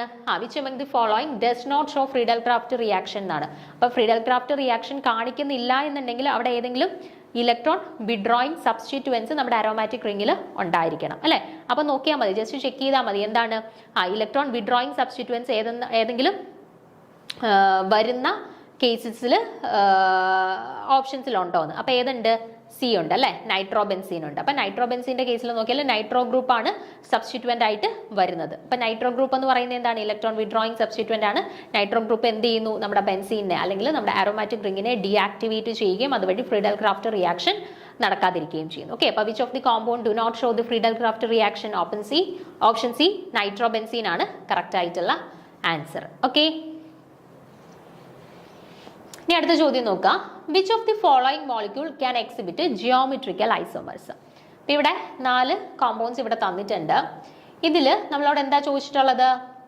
Which of the following molecule can exhibit geometrical isomerism? Geometrical isomerism exhibit ചെയ്യാൻ പറ്റുന്ന കോമ്പൗണ്ട് ഏതാണ് എന്നാണ് ചോദിച്ചിട്ടുള്ളത്. Okay, CH3 CH double bond CH2 ആണോ? CH3 twice C double bond CH2 ആണോ? CH3 CH double bond CH3 twice ആണോ? CH3 single bond CH double bond CH3. ഇതിലേതാണ് geometrical isomerism കാണിക്കുന്നത് എന്നാണ് ചോദിച്ചിട്ടുള്ളത്. ഓക്കെ, അപ്പൊ നമുക്ക് നോക്കാം എന്താണ് ജിയോമെട്രിക്കൽ ഐസോമർസം എന്നുള്ളത് ആദ്യം നോക്കാം.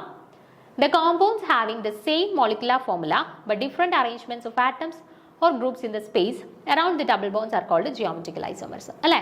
അപ്പോൾ മോളിക്കുലർ ഫോർമുലാസ് സെയിം ആണ്, പക്ഷേ ആറ്റംസിന്റെ അറേഞ്ച്മെന്റിൽ വ്യത്യാസം വരുന്നുണ്ട്.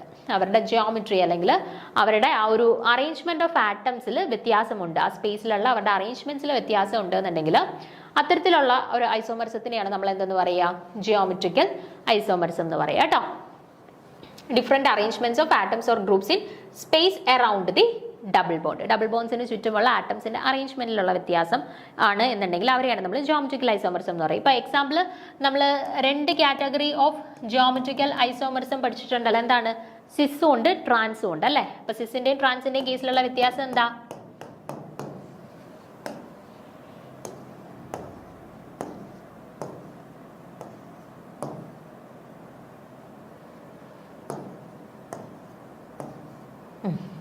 ഇത് ചെക്ക് ചെയ്താൽ മതി. ഇവിടെ നോക്കിക്കേ, ഈ എ എന്ന് പറയുന്ന ആളുകൾ രണ്ടും വന്നേക്കുന്നത് സെയിം സൈഡിലാണ്, ബി എന്ന് പറയുന്ന ഐഡന്റിക്കൽ ആയിട്ടുള്ള ആളുകൾ വന്നിട്ടുള്ളത് സെയിം സൈഡിലാണ്. അപ്പൊ സെയിം സൈഡിലാണ് ഐഡന്റിക്കൽ ആയിട്ടുള്ള ആളുകൾ വരുന്നുണ്ടെങ്കിൽ നമ്മൾ അതിനെ സിസ് ഐസോമേഴ്സ് എന്ന് പറയുന്നു. ഇവിടെ നോക്കിക്കേ, ഓപ്പോസിറ്റ് സൈഡിലാണ് ഐഡന്റിക്കൽ ആയിട്ടുള്ള ആളുകൾ വന്നിട്ടുള്ളത്, അല്ലെ? അപ്പൊ ഐഡന്റിക്കൽ ആളുകൾ ഓപ്പോസിറ്റ് സൈഡിലായിട്ടാണ് വരുന്നുണ്ടെങ്കിൽ നമ്മൾ അതിനെ ട്രാൻസ് ഐസോമേഴ്സ് എന്ന് പറയുന്നു കേട്ടോ. അപ്പൊ സിസ് ഐസോമേഴ്സും ഉണ്ട്, ട്രാൻസ് ഐസോമേഴ്സും ഉണ്ട്. But the compounds having the same molecular formula but different arrangements of atoms or groups in a space around the double bond are called geometrical isomerism. The geometrical isomerism arises due to the restricted rotation about the carbon-carbon double bonds. അപ്പോൾ അല്ലെന്നുണ്ടെങ്കിൽ നമുക്ക് പറയാം geometrical isomerism generally എപ്പോഴാണ് arise ചെയ്യുന്നത്, അല്ലെങ്കിൽ geometrical isomerism ഒരു compound കാണിക്കണം എന്നുണ്ടെങ്കിലുള്ള condition എന്താണ്? Restricted rotation about carbon carbon double bones. അപ്പോൾ കാർബൺ-കാർബൺ ഡബിൾ ബോൺസിന് ചുറ്റും റെസ്ട്രിക്റ്റഡ് റൊട്ടേഷൻ ആണ് നടക്കുന്നുണ്ടെങ്കിൽ അങ്ങനത്തെ കണ്ടീഷൻസിലാണ് ജനറലി geometrical isomers കാണിക്കുക. Okay, the conditions for geometrical isomers അല്ലെങ്കിൽ geometrical isomers ഒരു കോമ്പൗണ്ട് എക്സിബിറ്റ് ചെയ്യണമെങ്കിൽ ഉള്ള കണ്ടീഷൻസ് ആണ്. ഒന്ന്, free rotation must be restricted. അല്ലെ, നമ്മളിവിടെ പറഞ്ഞു geometrical isomers arises due to the restricted rotation between the carbon-carbon double bonds എന്ന്. അല്ലെ, അപ്പോൾ എന്താണ് ഒന്നാമത്തെ കണ്ടീഷൻ? ഫ്രീ റൊട്ടേഷൻ റെസ്ട്രിക്റ്റഡ് ആയിരിക്കണം. കാർബൺ-കാർബൺ ഡബിൾ ബോൺസിന് വിത്ത് റെസ്പെക്ട് ആയിട്ട് നോക്കുകയാണെന്നുണ്ടെങ്കിൽ ഫ്രീ റൊട്ടേഷൻ റെസ്ട്രിക്റ്റഡ് ആയിരിക്കണം. രണ്ട്, both the terminals must be attached with different groups. രണ്ട് ടെർമിനൽസിലും ടേർമിനൽ പൊസിഷൻസിലും അറ്റാച്ച് ചെയ്തിട്ടുണ്ടായിരിക്കുന്ന ഗ്രൂപ്പ്സ് എന്ന് പറയുന്നത് വ്യത്യസ്ത ഗ്രൂപ്പ്സ് ആയിരിക്കണം. സെയിം ടൈപ്പ് ഓഫ് ആളുകളെ ആയിരിക്കരുത് രണ്ട് ടെർമിനൽ കാർബൺസിലും അറ്റാച്ച് ചെയ്തിട്ടുണ്ടാവുക. Then terminals must not be in perpendicular planes. Terminals perpendicular planes ആവരുത്, ഒരു പ്ലാനാർ സ്ട്രക്ചറിൽ ആയിരിക്കണം. ഓക്കെ, ഈ മൂന്ന് കണ്ടീഷൻസും ഫോളോ ചെയ്യുന്നുണ്ടെങ്കിൽ മാത്രമേ നമുക്ക് geometrical isomers എക്സിസ്റ്റ് ചെയ്യുന്നുള്ളൂ. അപ്പോൾ ഇവിടെ നിങ്ങൾ നോക്കുകയാണെന്നുണ്ടെങ്കിൽ ഈ പറഞ്ഞ കണ്ടീഷൻസ് എല്ലാം ഫോളോ ചെയ്യുന്ന ആൾ ആരാണ്?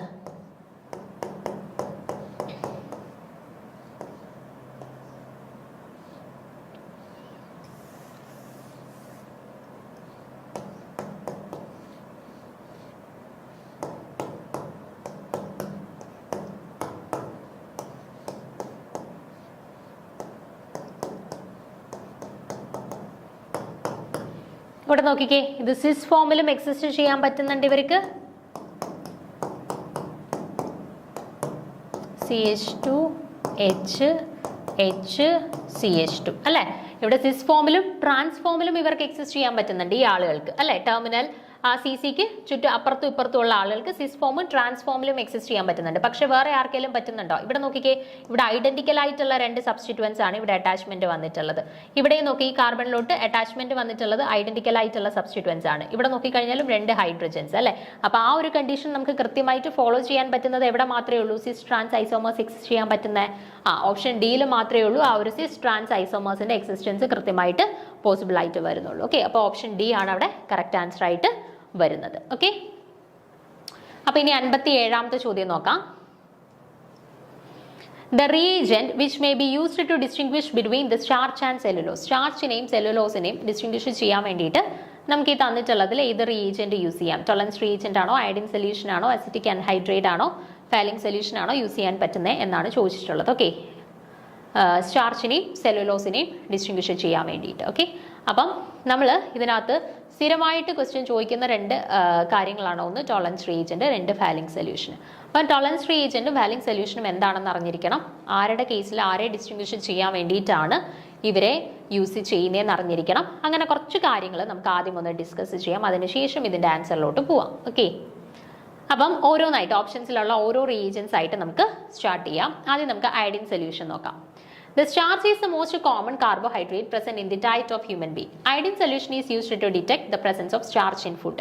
If starch is present in food product, it turns blue-black color when iodine solution is added. അപ്പോൾ നോക്കിക്കേ, എന്താ പറഞ്ഞിട്ടുള്ളത്? അയഡിൻ ടെസ്റ്റ് എന്ന് പറയുന്നത് നമ്മുടെ ഫുഡിലുള്ള മെയിൻ ആയിട്ടുള്ള ഒരു കമ്പോണന്റ് ആണ് സ്റ്റാർച്ച് എന്ന് പറയുന്നത്. അപ്പോൾ നമ്മൾ കഴിക്കുന്ന ഫുഡിൽ സ്റ്റാർച്ചിന്റെ പ്രസൻസ് ഉണ്ടോ എന്ന് കണ്ടെത്താൻ വേണ്ടിയിട്ട് നമ്മൾ യൂസ് ചെയ്യുന്ന ഒരു ടെസ്റ്റാണ് എന്ത്? അയഡിൻ ടെസ്റ്റ് എന്ന് പറയുന്നത്.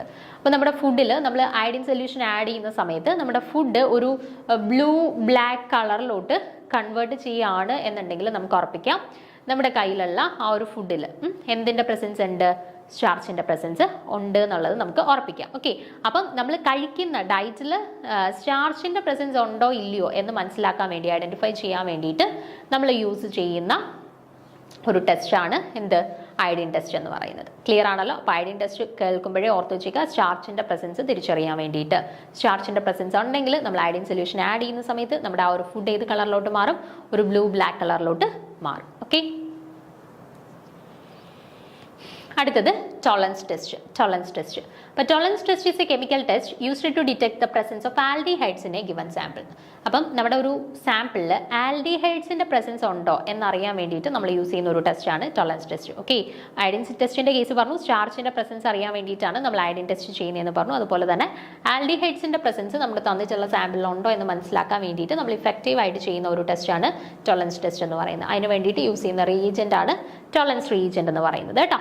അപ്പോൾ ഈ ടോളറൻസ് ടെസ്റ്റിനെ തന്നെ വേറൊരു പേരിലും അറിയപ്പെടും, സിൽവർ മിറർ ടെസ്റ്റ് എന്നും അറിയപ്പെടും കേട്ടോ. അപ്പോൾ അത് ചിലപ്പോൾ ചോദിക്കാറുണ്ട്, സിൽവർ മിറർ ടെസ്റ്റ് എന്ന് അറിയപ്പെടുന്ന ടെസ്റ്റ് ചെയ്ത് tolerance test, Fehling test, iodine test എന്നൊക്കെ പറഞ്ഞിട്ട് കാണും. അപ്പം സിൽവർ മിറർ ടെസ്റ്റ് എന്ന് അറിയപ്പെടുന്നത് ടോളറൻസ് ടെസ്റ്റിനെയാണ് കേട്ടോ.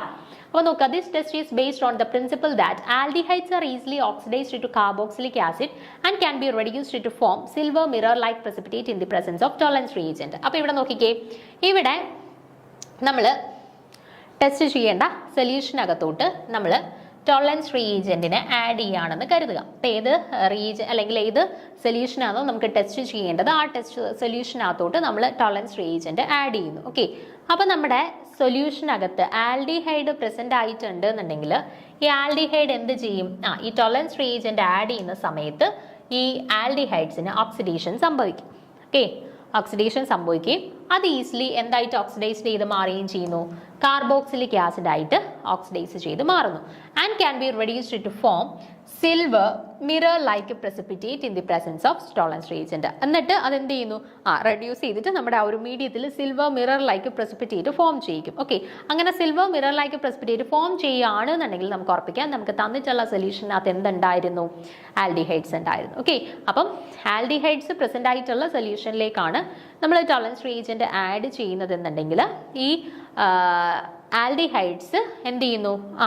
ആൽഡിഹൈഡ്സിന് ഓക്സിഡേഷൻ സംഭവിച്ച് അത് കാർബോക്സിലിക് ആസിഡ് ആവുകയും ഫർദർ അവിടെ റിഡക്ഷൻ നടന്ന് എന്തായിട്ട് ഈ ടോളറൻസ് റീജന്റ് റിഡക്ഷൻ നടന്നിട്ട് എന്തായിട്ട് മാറുകയും ചെയ്യും? സിൽവർ മിറർ ലൈക്ക് precipitate ആയിട്ട് മാറുകയും ചെയ്യും. ഓക്കെ, അങ്ങനെ silver mirror like precipitate form ചെയ്യുകയാണെന്നുണ്ടെങ്കിൽ നമുക്ക് ഉറപ്പിക്കാം നമ്മുടെ സൊല്യൂഷനകത്ത് ആൽഡിഹൈഡ്സ് ഉണ്ട്. ഇനിയിപ്പം നമുക്ക് സിൽവർ മിറർ കളറിലെ precipitate ഒന്നും റിയാക്ഷൻ നടന്നിട്ട് ഫോം ചെയ്യുന്നില്ല എന്നുണ്ടെങ്കിൽ നമുക്ക് ഉറപ്പിക്കാം നമുക്ക് തന്നിട്ടുള്ള സൊല്യൂഷനിൽ ആരില്ല? ആൽഡിഹൈഡ്സിന്റെ പ്രസൻസ് ഇല്ല എന്ന് ഉറപ്പിക്കാം. Okay, in chemical laboratories, the tolerance test is used to differentiate the aldehydes from ketones in qualitative organic analysis. അപ്പോൾ നമ്മൾ മെജോറിറ്റി നമ്മൾ ലബോറട്ടറീസിൽ ഈ ടോളറൻസ് ടെസ്റ്റ് ചെയ്യുന്ന എന്തിനു വേണ്ടിയിട്ടാണ്?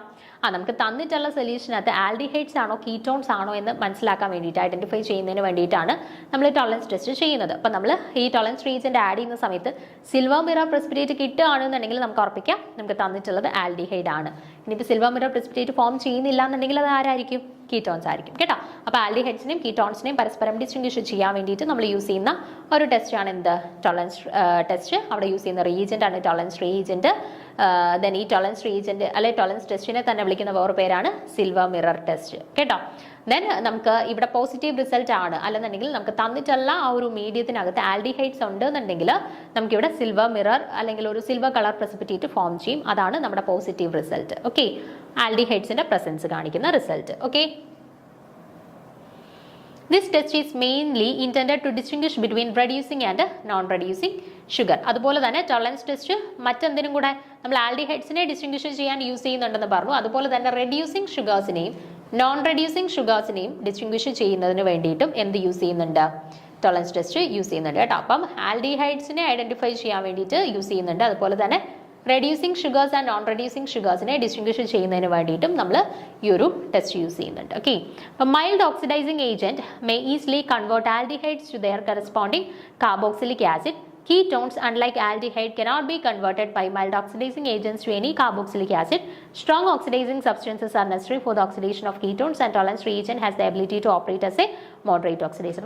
നമ്മൾ പറഞ്ഞ കാര്യം തന്നെയാണ്, ഒരു മൈൽഡ് ഓക്സിഡൈസിങ് ഏജന്റ് ആയിട്ട് ആക്ട് ചെയ്യുന്ന ആളാണ് ടോളറൻസ് റീജന്റ്. അപ്പോൾ ഈ ടോളറൻസ് റീജന്റ് നമ്മൾ ആൽഡിഹൈഡിലോട്ട് ആഡ് ചെയ്യുന്ന സമയത്ത് ആൽഡിഹൈഡ്സ് പെട്ടെന്ന് തന്നെ ഓക്സിഡൈസ്ഡ് ആയി കാർബോക്സിലിക് ആസിഡ് ആയി മാറുകയും ആ ഒരു ഓക്സിഡേഷന്റെ ഫലമായിട്ട് സിൽവർ മിറർ precipitate ഫോം ചെയ്യുകയും ചെയ്യുന്നു. പക്ഷേ കീറ്റോൺസിൽ ഈ മൈൽഡ് ഓക്സിഡൈസിങ് ഏജന്റിന്റെ പ്രസൻസിൽ ഓക്സിഡേഷൻ സംഭവിക്കുന്നില്ല. അതുകൊണ്ട് തന്നെ കീറ്റോൺസ് ആണെന്നുണ്ടെങ്കിൽ അവിടെ സിൽവർ മിറർ precipitate ഫോം ചെയ്യുന്നില്ല. ഓക്കെ, അപ്പോൾ അങ്ങനെയാണ് ടോളറൻസ് ടെസ്റ്റ് ക്യാരിഡ് ഔട്ട് ചെയ്യുക യൂഷ്വലി.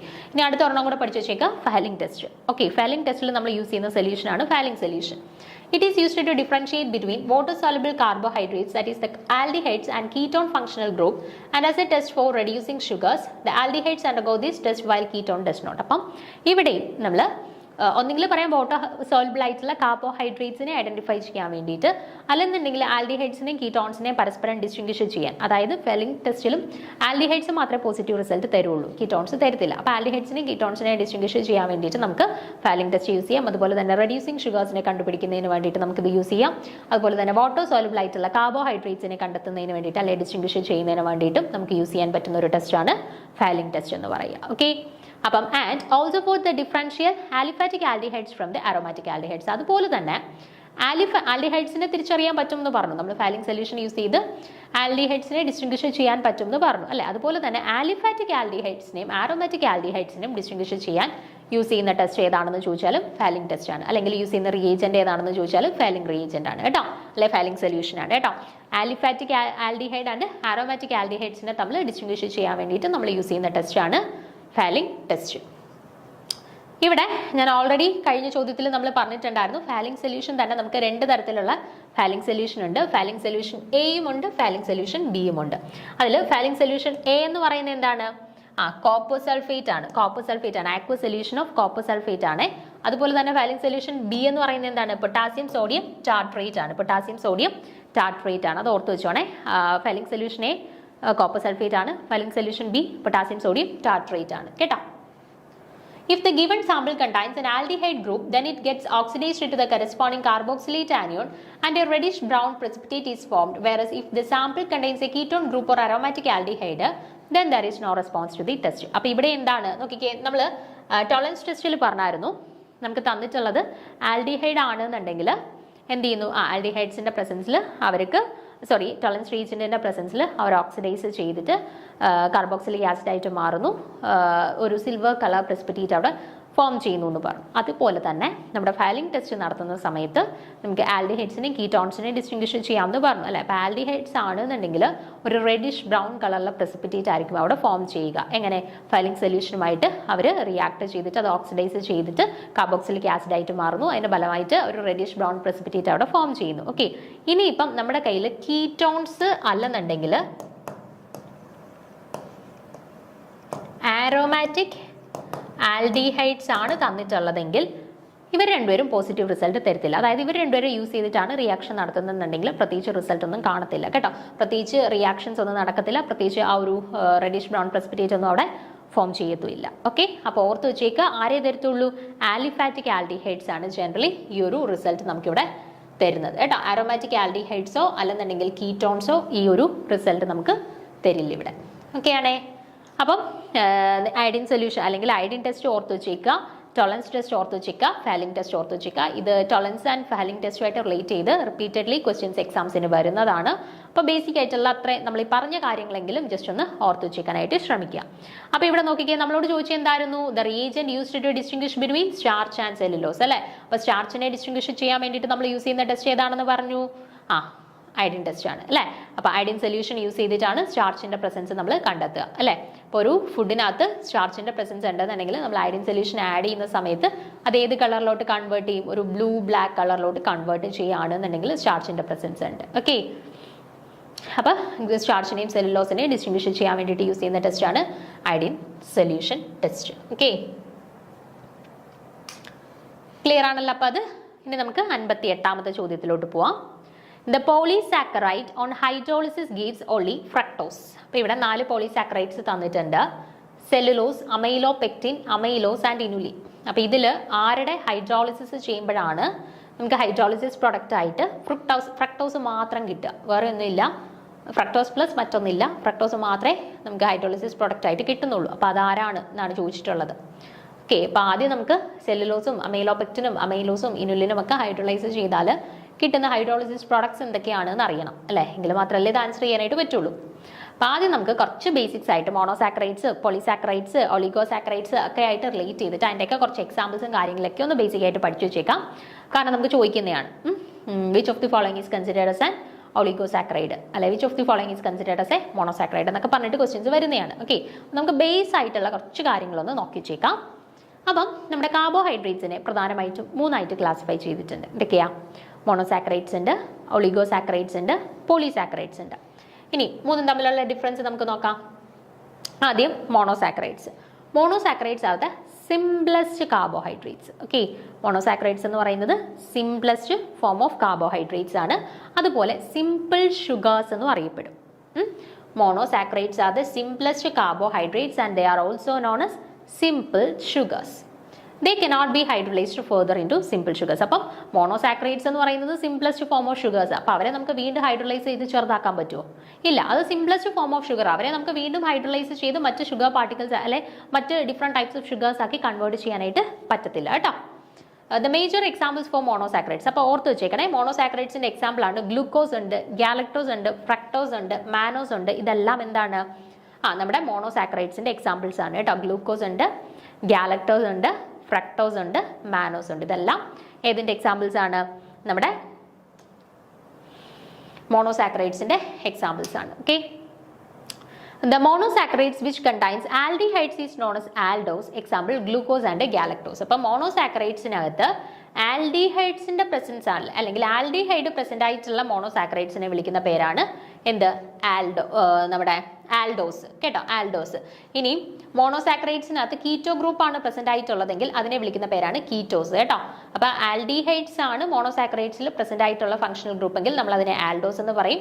കീറ്റോൺസ് ആണ് ഫംഗ്ഷണൽ ഗ്രൂപ്പ് ആയിട്ട് വരുന്നതെന്നുണ്ടെങ്കിൽ നമ്മൾ അതിനെ കീറ്റോസ് എന്ന് പറയും കേട്ടോ. എക്സാമ്പിൾ നോക്കിക്കേ, ആൽഡോസിന്റെ എക്സാമ്പിൾസ് ആയിട്ട് കൊടുത്തിട്ടുള്ളത് ആരെയൊക്കെയാണ്?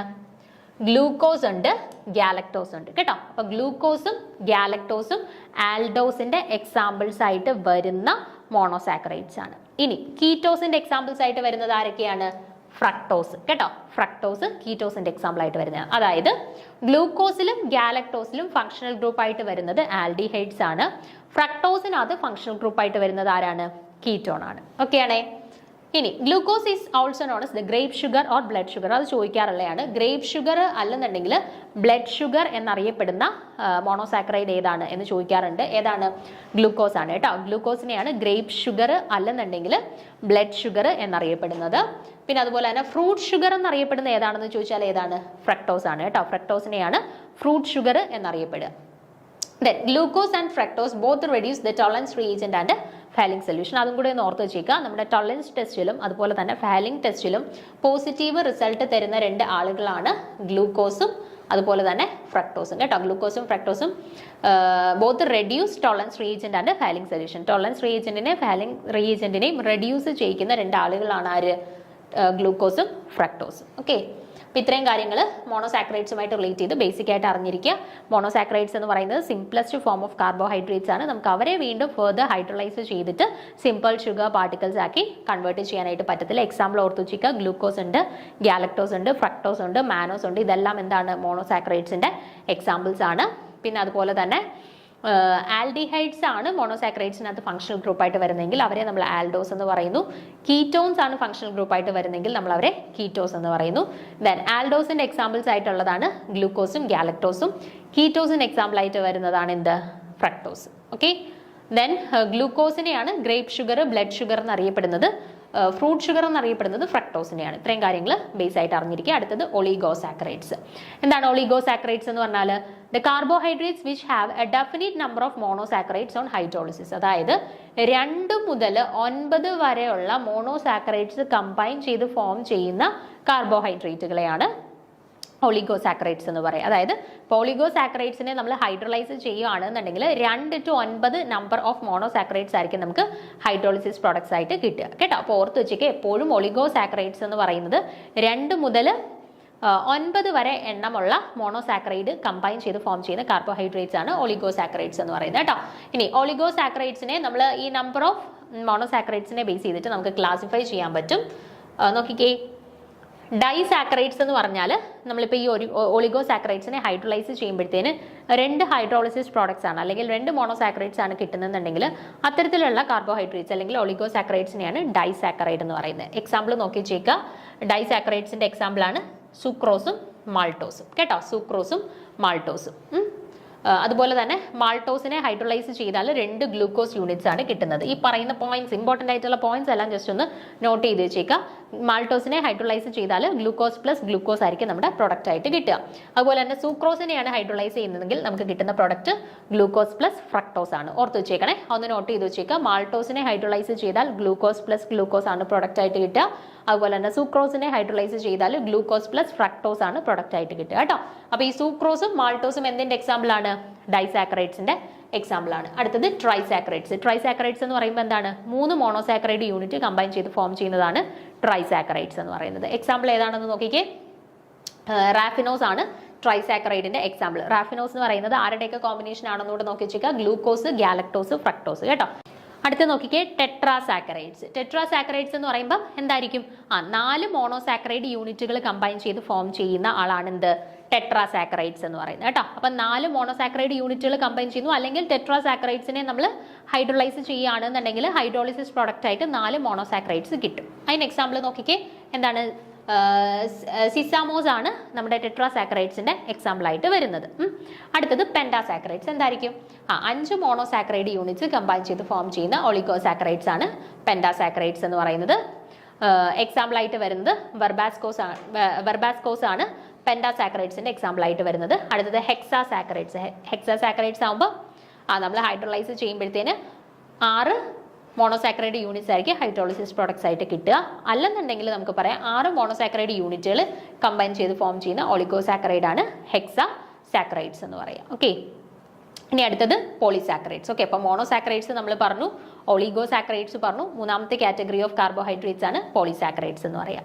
അപ്പോൾ these are the carbohydrates with high molecular weight and may containing monosaccharides more than 10. അപ്പം ഒളിഗോസാക്കറൈഡ്സ് എന്ന് പറഞ്ഞാൽ നമ്മൾ പറഞ്ഞു 2 മുതൽ 9 വരെ മോണോസാക്കറൈഡ് യൂണിറ്റ് കമ്പൈൻ ചെയ്ത് ഫോം ചെയ്യുന്ന കാർബോഹൈഡ്രേറ്റുകളെയാണ് ഒളിഗോസാക്കറൈഡ് എന്ന് പറയുന്നത്. അപ്പോൾ 10ൽ കൂടുതൽ മോണോസാക്കറൈഡ്സ് ഉണ്ടെന്നുണ്ടെങ്കിൽ അവരെയാണ് നമ്മൾ ജനറലി പോളിസാക്കറൈഡ്സ് എന്ന് പറയുക കേട്ടോ. അപ്പോൾ these may include neutral polymeric compounds in which the hundreds or even thousands of monosaccharide units are joined by glycosidic linkage. അപ്പോൾ പോളിസാക്കറൈഡ്സ് എന്ന് പറയുമ്പോൾ ജസ്റ്റ് ഇപ്പം 10ന് മുകളിൽ എന്ന് പറയുന്നത് കൊണ്ട് വളരെ തുച്ഛമായിട്ടുള്ള എണ്ണമുള്ള മോണോസാക്കറൈഡ്സ് ആണെന്ന് വിചാരിക്കരുത്. ഈവൻ തൗസൻഡ്സ് ഓഫ് മോണോസാക്കറൈഡ് യൂണിറ്റ്സുകൾ കമ്പൈൻ ചെയ്തിട്ടുള്ള പോളിസാക്കറൈഡ്സ് വരെ ഉണ്ട് കേട്ടോ. അപ്പോൾ ഈ മോണോസാക്കറൈഡ് യൂണിറ്റ്സിനെ പരസ്പരം ഗ്ലൈക്കോസിഡിക് ലിങ്കേജ് വഴിയായിരിക്കും കണക്ട് ചെയ്ത് കമ്പൈൻ ചെയ്തിട്ടുണ്ടായിരിക്കുക. They are colourless, tasteless and insoluble in water. അപ്പോൾ ജനറലി പോളിസാക്കറൈഡ്സ് കളർലെസ് ആയിരിക്കും, ടേസ്റ്റ്ലെസ് ആയിരിക്കും, വാട്ടറിൽ ഇൻസോലബിളും ആയിരിക്കും. Examples of polysaccharides are starch, cellulose, glycogen. അപ്പോൾ സ്റ്റാർച്ചും സെല്ലുലോസും ഗ്ലൈക്കോജനും ഒക്കെ ഏത് കാറ്റഗറിയിൽ വരുന്നതാണ്? പോളിസാക്കറൈഡ്സിന്റെ കാറ്റഗറിയിൽ വരുന്നതാണ്. ഓക്കെ, അപ്പോൾ cellulose is A straight chain polysaccharide composed of D-glucose units which are joined by beta glycosidic linkages. Hence cellulose on hydrolysis gives D-glucose units only. അപ്പോൾ നോക്കിക്കേ, ഇവിടെ നമ്മൾ പറഞ്ഞു സെല്ലുലോസ് എന്ന് പറയുന്നതും സ്റ്റാർച്ചും ഗ്ലൈക്കോജനും ഒക്കെ എന്താണ്? ഇവർ 3 പേരും നമ്മുടെ പോളിസാക്കറൈഡ്സിന്റെ കാറ്റഗറിയിൽ വരുന്നതാണ്. അതിൽ സെല്ലുലോസ് ഫോം ചെയ്തിട്ടുള്ളത് ആര് കമ്പോസ് ചെയ്തിട്ടാണ്, അല്ലെ ആര് കമ്പൈൻ ചെയ്തിട്ടാണ്? D-glucose യൂണിറ്റ്സ് പരസ്പരം ഗ്ലൈക്കോസിഡിക് ലിങ്കേജ് വഴി കമ്പൈൻ ചെയ്തിട്ടാണ് സെല്ലുലോസ് ഫോം ചെയ്തിട്ടുള്ളത്. അപ്പോൾ സെല്ലുലോസ് ഡീകമ്പോസ് ചെയ്താൽ അല്ലെങ്കിൽ ഹൈഡ്രോളൈസ് ചെയ്താൽ ആരായിരിക്കും പ്രൊഡക്റ്റ് ആയിട്ട് ഫോം ചെയ്യുക? D-glucose യൂണിറ്റ്സ് മാത്രമേ ഫോം ചെയ്യത്തുള്ളായിരിക്കും കേട്ടോ. അപ്പം സെല്ലുലോസ് ഹൈഡ്രോളൈസ് ചെയ്യുകയാണെങ്കിൽ കിട്ടുന്ന ഏക പ്രൊഡക്റ്റ് എന്ന് പറയുന്നത് എന്താണ്? D-glucose യൂണിറ്റ്സ് ആണ്. ഓക്കെ, അടുത്തത് അമൈലോപെക്റ്റിൻ. അമൈലോപെക്റ്റിനും നമ്മൾ ഹൈഡ്രോളൈസ് ചെയ്യുകയാണെങ്കിൽ നമുക്ക് കിട്ടുന്ന ഏക പ്രോഡക്റ്റ് എന്ന് പറയുന്നത് ഗ്ലൂക്കോസ് ആയിരിക്കും. ഗ്ലൂക്കോസ് പ്ലസ് ഗ്ലൂക്കോസ് ആയിട്ടായിരിക്കും കിട്ടുക. ഇനി the monosaccharide obtained by the complete hydrolysis of amylose is D-glucose. ഇനി അമൈലോസിനെ നമ്മൾ ഹൈഡ്രോളൈസ് ചെയ്താൽ കിട്ടുന്ന പ്രോഡക്റ്റ് എന്ന് പറയുന്നത് എന്താണ്? ഗ്ലൂക്കോസ്, D-glucose യൂണിറ്റ്സ് ആണ്. അപ്പം സെല്ലുലോസിന്റെ ഹൈഡ്രോളിസിസ് പ്രോഡക്ട്സും അമൈലോപെക്റ്റിന്റെ അമൈലോസ്, ഈ 3 എണ്ണത്തിന്റെ ഹൈഡ്രോളിസിസ് പ്രോഡക്റ്റ് ആയിട്ട് നമുക്ക് കിട്ടുന്നത് ആരെയാണ്? ഗ്ലൂക്കോസ് ആണ്. ഇനി നോക്കിക്കേ, complete hydrolysis of inulin with inulinase may lead to the final mass fraction of fructose of 95%. Okay, ഇനി ഇനുലിൻ എന്ന് പറയുന്ന പോളിസാക്കറൈഡിനെയാണ് നമ്മൾ ഹൈഡ്രോളൈസ് ചെയ്യുന്നതെങ്കിൽ നമുക്ക് അവിടെ ഹൈഡ്രോളിസിസ് പ്രോഡക്റ്റ് ആയിട്ട് ഫൈനലി കിട്ടുന്നതെന്ന് വെച്ചാൽ 95% ഓഫ് ഫ്രക്ടോസ് ആണ്. ഓക്കെ, അപ്പോൾ എന്തായിരുന്നു ക്വസ്റ്റ്യൻ ചോദിച്ചിരുന്നത്? Polysaccharide which on hydrolysis gives only fructose. Fructose മാത്രം ഹൈഡ്രോളിസിസ് പ്രോഡക്റ്റ് ആയിട്ട് കിട്ടുന്ന പോളിസാക്കറൈഡ് ഏതാണ് എന്നാണ് ചോദിച്ചിട്ടുള്ളത്. ഏതാണെന്ന് നമ്മൾ കണ്ടു? ഇനുലിൻ. ബാക്കി സെല്ലുലോസ്, അമൈലോപെക്റ്റിൻ, അമൈലോസ് അവരുടെ എല്ലാ ഹൈഡ്രോളിസിസ് പ്രോഡക്റ്റ് ആയിട്ട് ഫോം ചെയ്യുന്ന ആരാണ്? ഗ്ലൂക്കോസ്, D-glucose യൂണിറ്റ്സ് ആണ്. സോ ഫ്രക്ടോസ് മാത്രം ഹൈഡ്രോളിസിസ് പ്രോഡക്റ്റ് ആയിട്ട് ഫോം ചെയ്യുന്ന കോമ്പൗണ്ട് എന്ന് പോളിസാക്കറൈഡ് എന്ന് പറയുന്നത് ഓപ്ഷൻ D, ഇനുലിൻ ആണ് കേട്ടോ. ക്ലിയർ ആണല്ലോ? അപ്പോൾ ഇമ്പോർട്ടൻ്റ് ആയിട്ടുള്ള പോയിന്റ്സ് നമ്മൾ കാർബോഹൈഡ്രേറ്റ്സുമായിട്ട് റിലേറ്റ് ചെയ്ത് കുറച്ചധികം പോയിന്റ്സ് പറഞ്ഞിട്ടുണ്ട്. അതെല്ലാം ജസ്റ്റ് ഒന്ന് നോട്ട് ചെയ്ത് വെച്ചേക്കാം. നമുക്ക് കാർബോഹൈഡ്രേറ്റ്സ് പ്രോട്ടീൻസിൽ നിന്നൊക്കെ സ്ഥിരമായിട്ട് കെമിസ്ട്രി റിലേറ്റഡ് എക്സാംസിന് ക്വസ്റ്റ്യൻ വരുന്ന പോർഷനാണ് കേട്ടോ. അപ്പോൾ ഇമ്പോർട്ടൻ്റ് ആയിട്ട് നമ്മൾ പറഞ്ഞ പോയിന്റ്സ് എല്ലാം ജസ്റ്റ് ഒന്ന് നോട്ട് ചെയ്ത് വെച്ചേക്കുക. ഇനി 59ാമത്തെ ചോദ്യമാണ് നമുക്ക് നോക്കാനായിട്ടുള്ളത്. അപ്പോൾ നോക്കുക, the glucose and mannose may be obtained by the Kiliani synthesis from, നോക്കിക്കേ, നമ്മൾ കിലിയാനി സിന്തസിസ് വഴി നമുക്ക് പ്രൊഡക്ട്സ് ആയിട്ട് കിട്ടിയിട്ടുള്ള ആളുകൾ ഗ്ലൂക്കോസും മാനോസും ആണെന്ന് പറഞ്ഞിട്ടുണ്ട്. ഓക്കെ, അപ്പോൾ ഇതിൽ ഏത് കോമ്പൗണ്ടിൻ്റെ കിലിയാനി സിന്തസിസ് വഴിയാണ് നമുക്ക് ഗ്ലൂക്കോസിനെയും മാനോസിനെയും പ്രൊഡക്ട്സ് ആയിട്ട് കിട്ടുന്നത് എന്നാണ് ചോദിച്ചിട്ടുള്ളത് കേട്ടോ. അപ്പോൾ ഡി അറാബിനോസ് ആണോ, ഡി സൈലോസ് ആണോ, ഡി റൈബോസ് ആണോ, ഡി ലൈസോസ് ആണോ, ഇതിലേതിൻ്റെ എന്താ കിലിയാനി സിന്തസിസ് വഴിയാണ് നമുക്ക് ഗ്ലൂക്കോസ് ആൻഡ് മാനോസിനെ പ്രൊഡക്ട്സ് ആയിട്ട് കിട്ടുന്നത് എന്നാണ് ചോദിച്ചിട്ടുള്ളത്. അപ്പം നോക്കിക്കേ, the Kiliani-Fisher synthesis for chain lengthening of glucose. The Kiliani-Fisher synthesis includes adding cyanide to an open chain aldehyde, which is then partially reduced and hydrolyzed to give a new aldehyde. അപ്പോൾ Kiliani-Fisher synthesis എന്ന് പറയുന്നത് generally chain lengthening of glucose ആണ്. Chain ഷോർട്ടനിങ്ങും ഉണ്ട്, chain ലെങ്തനിങ്ങും ഉണ്ട് കേട്ടോ. അപ്പോൾ chain lengthening of ഗ്ലൂക്കോസിന് വേണ്ടിയിട്ട് നമ്മൾ ചെയ്യുന്ന ഒരു സിന്തസിസ് അല്ലെങ്കിൽ പ്രോസസ്സാണ് എന്ത്, കിലിയാനി-ഫിഷർ സിന്തസിസ് എന്ന് പറയുന്നത് കേട്ടോ. ചെയിൻ ലെങ്തനിങ്ങും ഉണ്ട്, ചെയിൻ ഷോർട്ടനിങ്ങും ഉണ്ട് കേട്ടോ ഈ കിലിയാനി-ഫിഷർ സിന്തസിസിൽ തന്നെ. അപ്പം ഇവിടെ the Kiliani Fischer synthesis includes adding cyanide to an open chain aldehydes which is then partially reduced and hydrolyzed to give a new aldehyde. അപ്പോൾ ഇവിടെ എന്താ ചെയ്യുന്നത്, adding cyanide to an open chain aldehyde. ഒരു ഓപ്പൺ ചെയിൻ ആൽഡിഹൈഡിലേക്ക് നമ്മൾ ഏത് ഗ്രൂപ്പിനെയാണ് add ചെയ്ത് കൊടുക്കുക, സയനൈഡ് ഗ്രൂപ്പിനെ ആഡ് ചെയ്യുകയും which is then partially reduced and hydrolysed to yield a new aldehyde. അത് പാർഷ്യലി ഹൈഡ്രോലൈസ് ചെയ്യുകയും റെഡ്യൂസ് ചെയ്യുകയും ചെയ്ത് ഫൈനലി ഏത് പ്രോഡക്റ്റ് നമുക്ക് ഇവിടെ കിട്ടുന്നു, ന്യൂ ആൽഡിഹൈഡ് കിട്ടുന്നു. ഇതാണ് കിലിയാനി സിന്തസിസിൽ ജനറലി നടക്കുക. അപ്പോൾ ഇവിടെ നിങ്ങൾ നോക്കിക്കേ, ഇവിടെ നമ്മൾ എന്താ Kiliani Fischer lengthens the carbon chain of hydrocarbons. കാർബോഹൈഡ്രേറ്റ്സിൻ്റെ ചെയിൻ ലെങ്തനിങ്ങിന് അല്ല ചെയിൻ ലെങ്തനിങ്ങുമായിട്ട് റിലേറ്റ് ചെയ്തിട്ടുള്ള കിലിയാനി സിന്തസിസിൻ്റെ റിയാക്ഷൻ്റെ സ്റ്റെപ്പാണ് ഇവിടെ കൊടുത്തിട്ടുള്ളത്.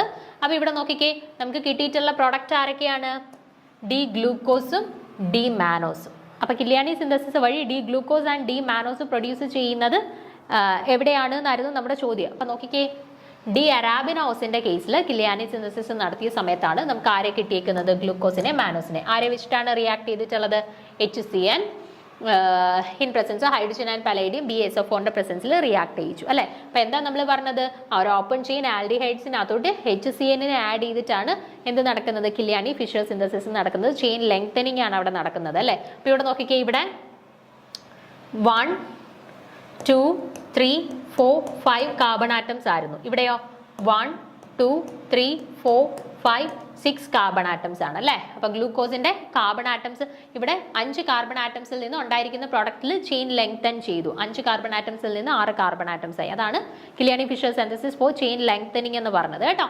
അപ്പോൾ നോക്കിക്കേ, ഗ്ലൂക്കോസ് ആൻഡ് മാനോസ് നമുക്ക് ആരുടെ കേസിൽ കിലിയാനി സിന്തസിസ് നടത്തിയപ്പോഴാണ് നമുക്ക് കിട്ടിയത്, അറാബിനോസിന്റെ കേസിലാണ് അല്ലേ. അപ്പം ഇവിടെ കറക്റ്റ് ആൻസർ ആയിട്ട് വരുന്നത് ഓപ്ഷൻ എ, ഡി അറാബിനോസ് ആണ് കറക്റ്റ് ആൻസർ. ഡി അറാബിനോസിന്റെ കിലിയാനി സിന്തസിസ് ചെയ്യുന്നത് വഴിയാണ് ഗ്ലൂക്കോസ് ആൻഡ് മാനോസ് നമുക്ക് പ്രൊഡക്ട്സ് ആയിട്ട് കിട്ടുന്നത്. ഓക്കെ, അടുത്ത ചോദ്യം നോക്കാം.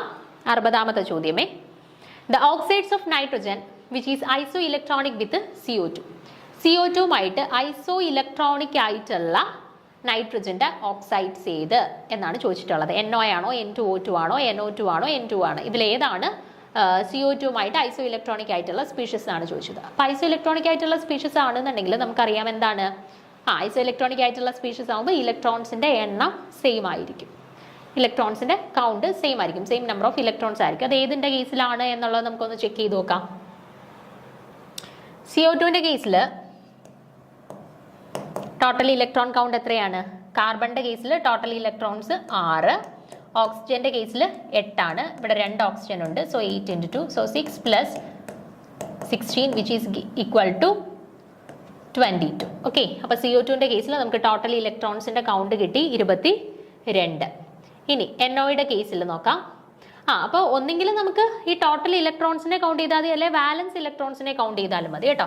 വാലൻസ് ഇലക്ട്രോൺസിനെ കൗണ്ട് ചെയ്താലും മതി. അപ്പോൾ നമുക്ക് വാലൻസ് ഇലക്ട്രോൺസ് വെച്ചിട്ട് നോക്കാം. CO2ന്റെ കേസിലാവുമ്പോൾ കാർബണിന്റെ വാലൻസ് ഇലക്ട്രോൺസ് 4, ഓക്സിജന്റെ വാലൻസ് ഇലക്ട്രോൺസ് എത്രയാ, 6. അപ്പോൾ ഇവിടെ 6ന്റെ 2 എണ്ണം ഉണ്ട്. അപ്പോൾ 12 + 4 = 16 എന്ന് കിട്ടി. ഇനി NOയുടെ കേസിൽ നോക്കാം. NOയുടെ കേസിൽ നൈട്രജനും ഉണ്ട് ഓക്സിജനും ഉണ്ട്. നൈട്രജന്റെ ബാലൻസ് ഇലക്ട്രോൺസ് എത്രയാണ്? 5. ഓക്സിജന്റെ എത്രയാണ്?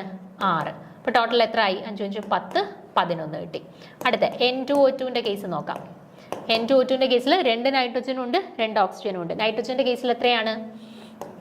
5 ആണ്. സോ 5 × 2 പ്ലസ് ഓക്സിജന്റെ കേസിൽ എത്രയാണ്? 6 ആണ്. 6 × 2 which is equal to 10 plus 12 which is equal to 22 എന്ന് കിട്ടി. ഓക്കെ, അടുത്ത NO2 നോക്കാം. NO2ന്റെ കേസിൽ 1 നൈട്രജനും 2 ഓക്സിജനും. നൈട്രജന്റെ കേസിൽ ബാലൻസ് ഇലക്ട്രോൺസ് എത്രയാണ്? 5 പ്ലസ് ഓക്സിജന്റെ കേസിൽ എത്രയാണ്? 6 ആണ്. 2 ഓക്സിജൻ ഉണ്ട്. So 6 × 2 which is equal to 5 plus 12 17 എന്ന് കിട്ടി അല്ലേ? ഓക്കെ, അടുത്തത് N2O. N2O ആകുമ്പോൾ 2 നൈട്രജനും 1 ഓക്സിജനും. നൈട്രജന്റെ ബാലൻസ് ഇലക്ട്രോൺസ് എന്ന് പറയുന്നത് 5 ആണ്. 2 നൈട്രജൻ ഉണ്ട്. അപ്പോൾ 5 × 2 പ്ലസ് ഓക്സിജൻ. ഓക്സിജന്റെ ബാലൻസ് ഇലക്ട്രോൺ 6 ആണ്. അപ്പം 10 plus 6 which is equal to 16. അപ്പോൾ നോക്കിക്കേ, ഐസോ ഇലക്ട്രോണിക് ആയിട്ടുള്ള സ്പീഷീസ് ആരാ? CO2ന്റെ കേസിൽ നമുക്ക് ബാലൻസ് ഇലക്ട്രോൺസിന്റെ കൗണ്ട് എന്ന് പറയുന്നത് 16 കിട്ടി. ആ സെയിം 16 തന്നെ വന്നിട്ടുള്ള വേറെ ഏത് സ്പീഷീസ് ആണുള്ളത്? N2O ആണ് അല്ലേ? N2Oന്റെ കേസിലാണ് പിന്നെ നമുക്ക് ടോട്ടൽ ബാലൻസ് ഇലക്ട്രോൺസിന്റെ കൗണ്ട് 16 കിട്ടിയത്. സോ ഇവിടെ ഐസോ ഇലക്ട്രോണിക് സ്പീഷീസ് വിത്ത് CO2 എന്ന് പറയുന്നത് ആരാണ്? N2O ആണ് കേട്ടോ. ഓപ്ഷൻ ഡി N2O ആണ് കറക്റ്റ് ആൻസർ ആയിട്ട് വരുന്നത്. ഓക്കെ ആണല്ലോ?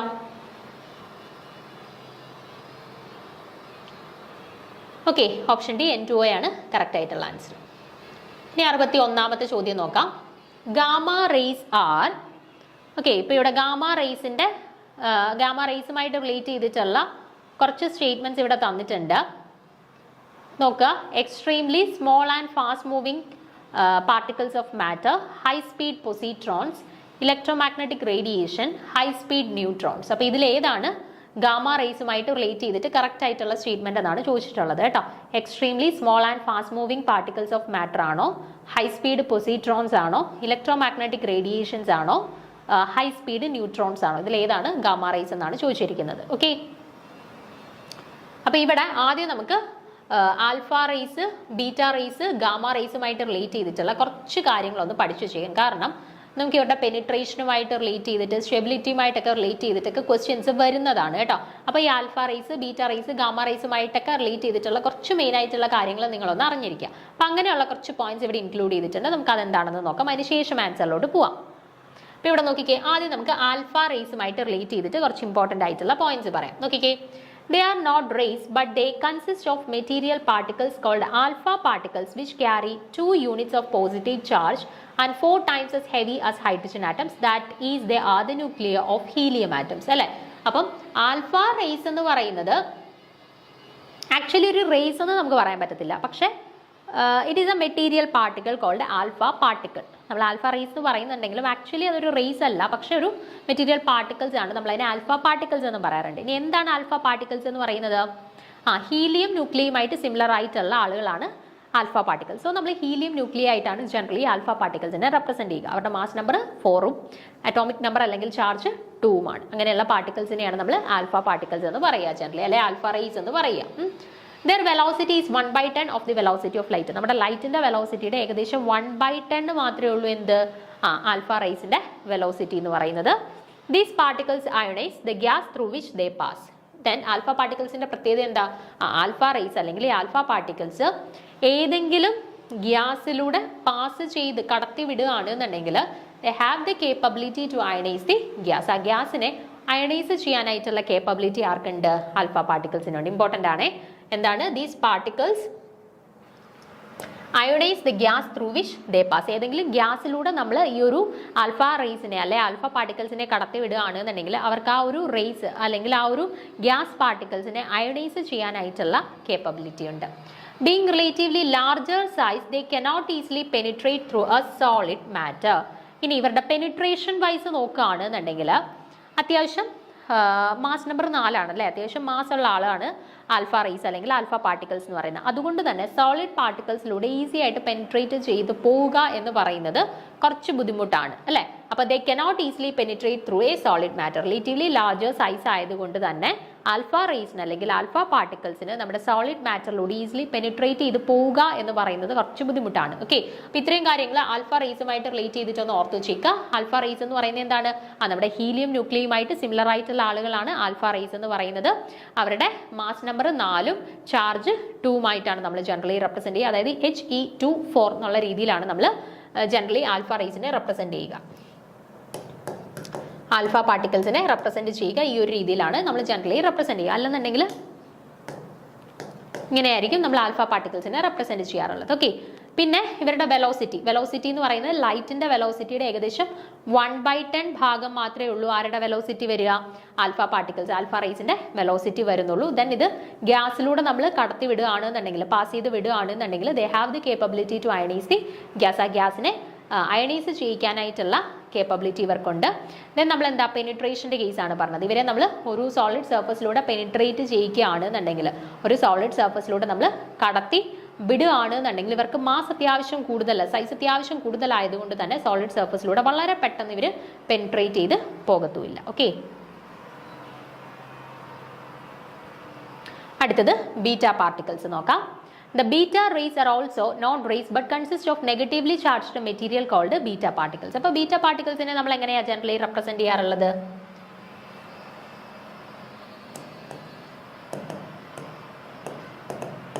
ഈ രീതിയിലാണ് നമ്മൾ ജനറലി ബീറ്റ പാർട്ടിക്കിൾസിനെ റെപ്രസെന്റ് ചെയ്യാറുള്ളത് അല്ലേ? അപ്പോൾ ബീറ്റ പാർട്ടിക്കിൾസ്, ബീറ്റ റേസ് എന്ന് പറഞ്ഞാലും ജനറലി റേസ് അല്ല, പക്ഷേ it is a material particles. നമ്മൾ അതുകൊണ്ട് തന്നെ ബീറ്റ പാർട്ടിക്കിൾസ് എന്ന് പറയുന്നു കേട്ടോ. അപ്പോൾ ഈ രീതിയിലാണ് നമ്മൾ ജനറലി റെപ്രസെന്റ് ചെയ്യാറുള്ളത്. ബീറ്റ -10 അല്ലെന്നുണ്ടെങ്കിൽ E-10 എന്നാണ് റെപ്രസെന്റ് ചെയ്യാറുള്ളത്. ഇവരുടെ വെലോസിറ്റി എന്ന് പറയുന്നത് ലൈറ്റിന്റെ വെലോസിറ്റിയുമായിട്ട് ഏകദേശം സിമിലർ ആണ്. ഓക്കെ, നമ്മൾ പറഞ്ഞു ആൽഫ പാർട്ടിക്കിൾസിന്റെ കേസിൽ അവരുടെ വെലോസിറ്റി എന്ന് പറഞ്ഞാൽ ലൈറ്റിന്റെ വെലോസിറ്റിയുടെ 1/10 ഭാഗമാണ് എന്ന് പറഞ്ഞു അല്ലേ? പക്ഷേ ബീറ്റ പാർട്ടിക്കിൾസിന്റെ കേസ് വരുമ്പോഴത്തേന് അവരുടെ വെലോസിറ്റി എന്ന് പറയുന്നത് ലൈറ്റിന്റെ വെലോസിറ്റിയുമായിട്ട് ഏകദേശം സിമിലർ ആയിട്ടുള്ള വെലോസിറ്റി തന്നെയാണ് ആർക്ക്? ബീറ്റ റേസിന് അല്ലെങ്കിൽ ബീറ്റ പാർട്ടിക്കിൾസിന് വരുന്നത്. They cause the ionisation of gas through which they pass. ഇവർക്കും എന്തിനുള്ള കഴിവുണ്ട്? ഒരു ഗ്യാസിനകത്തോട്ട് നമ്മൾ കടത്തി വിടുകയാണെന്നുണ്ടെങ്കിൽ ആ ഗ്യാസ് പാർട്ടിക്കിൾസിനെ അയണൈസ് ചെയ്യാനായിട്ടുള്ള capability ആർക്കുമുണ്ട്?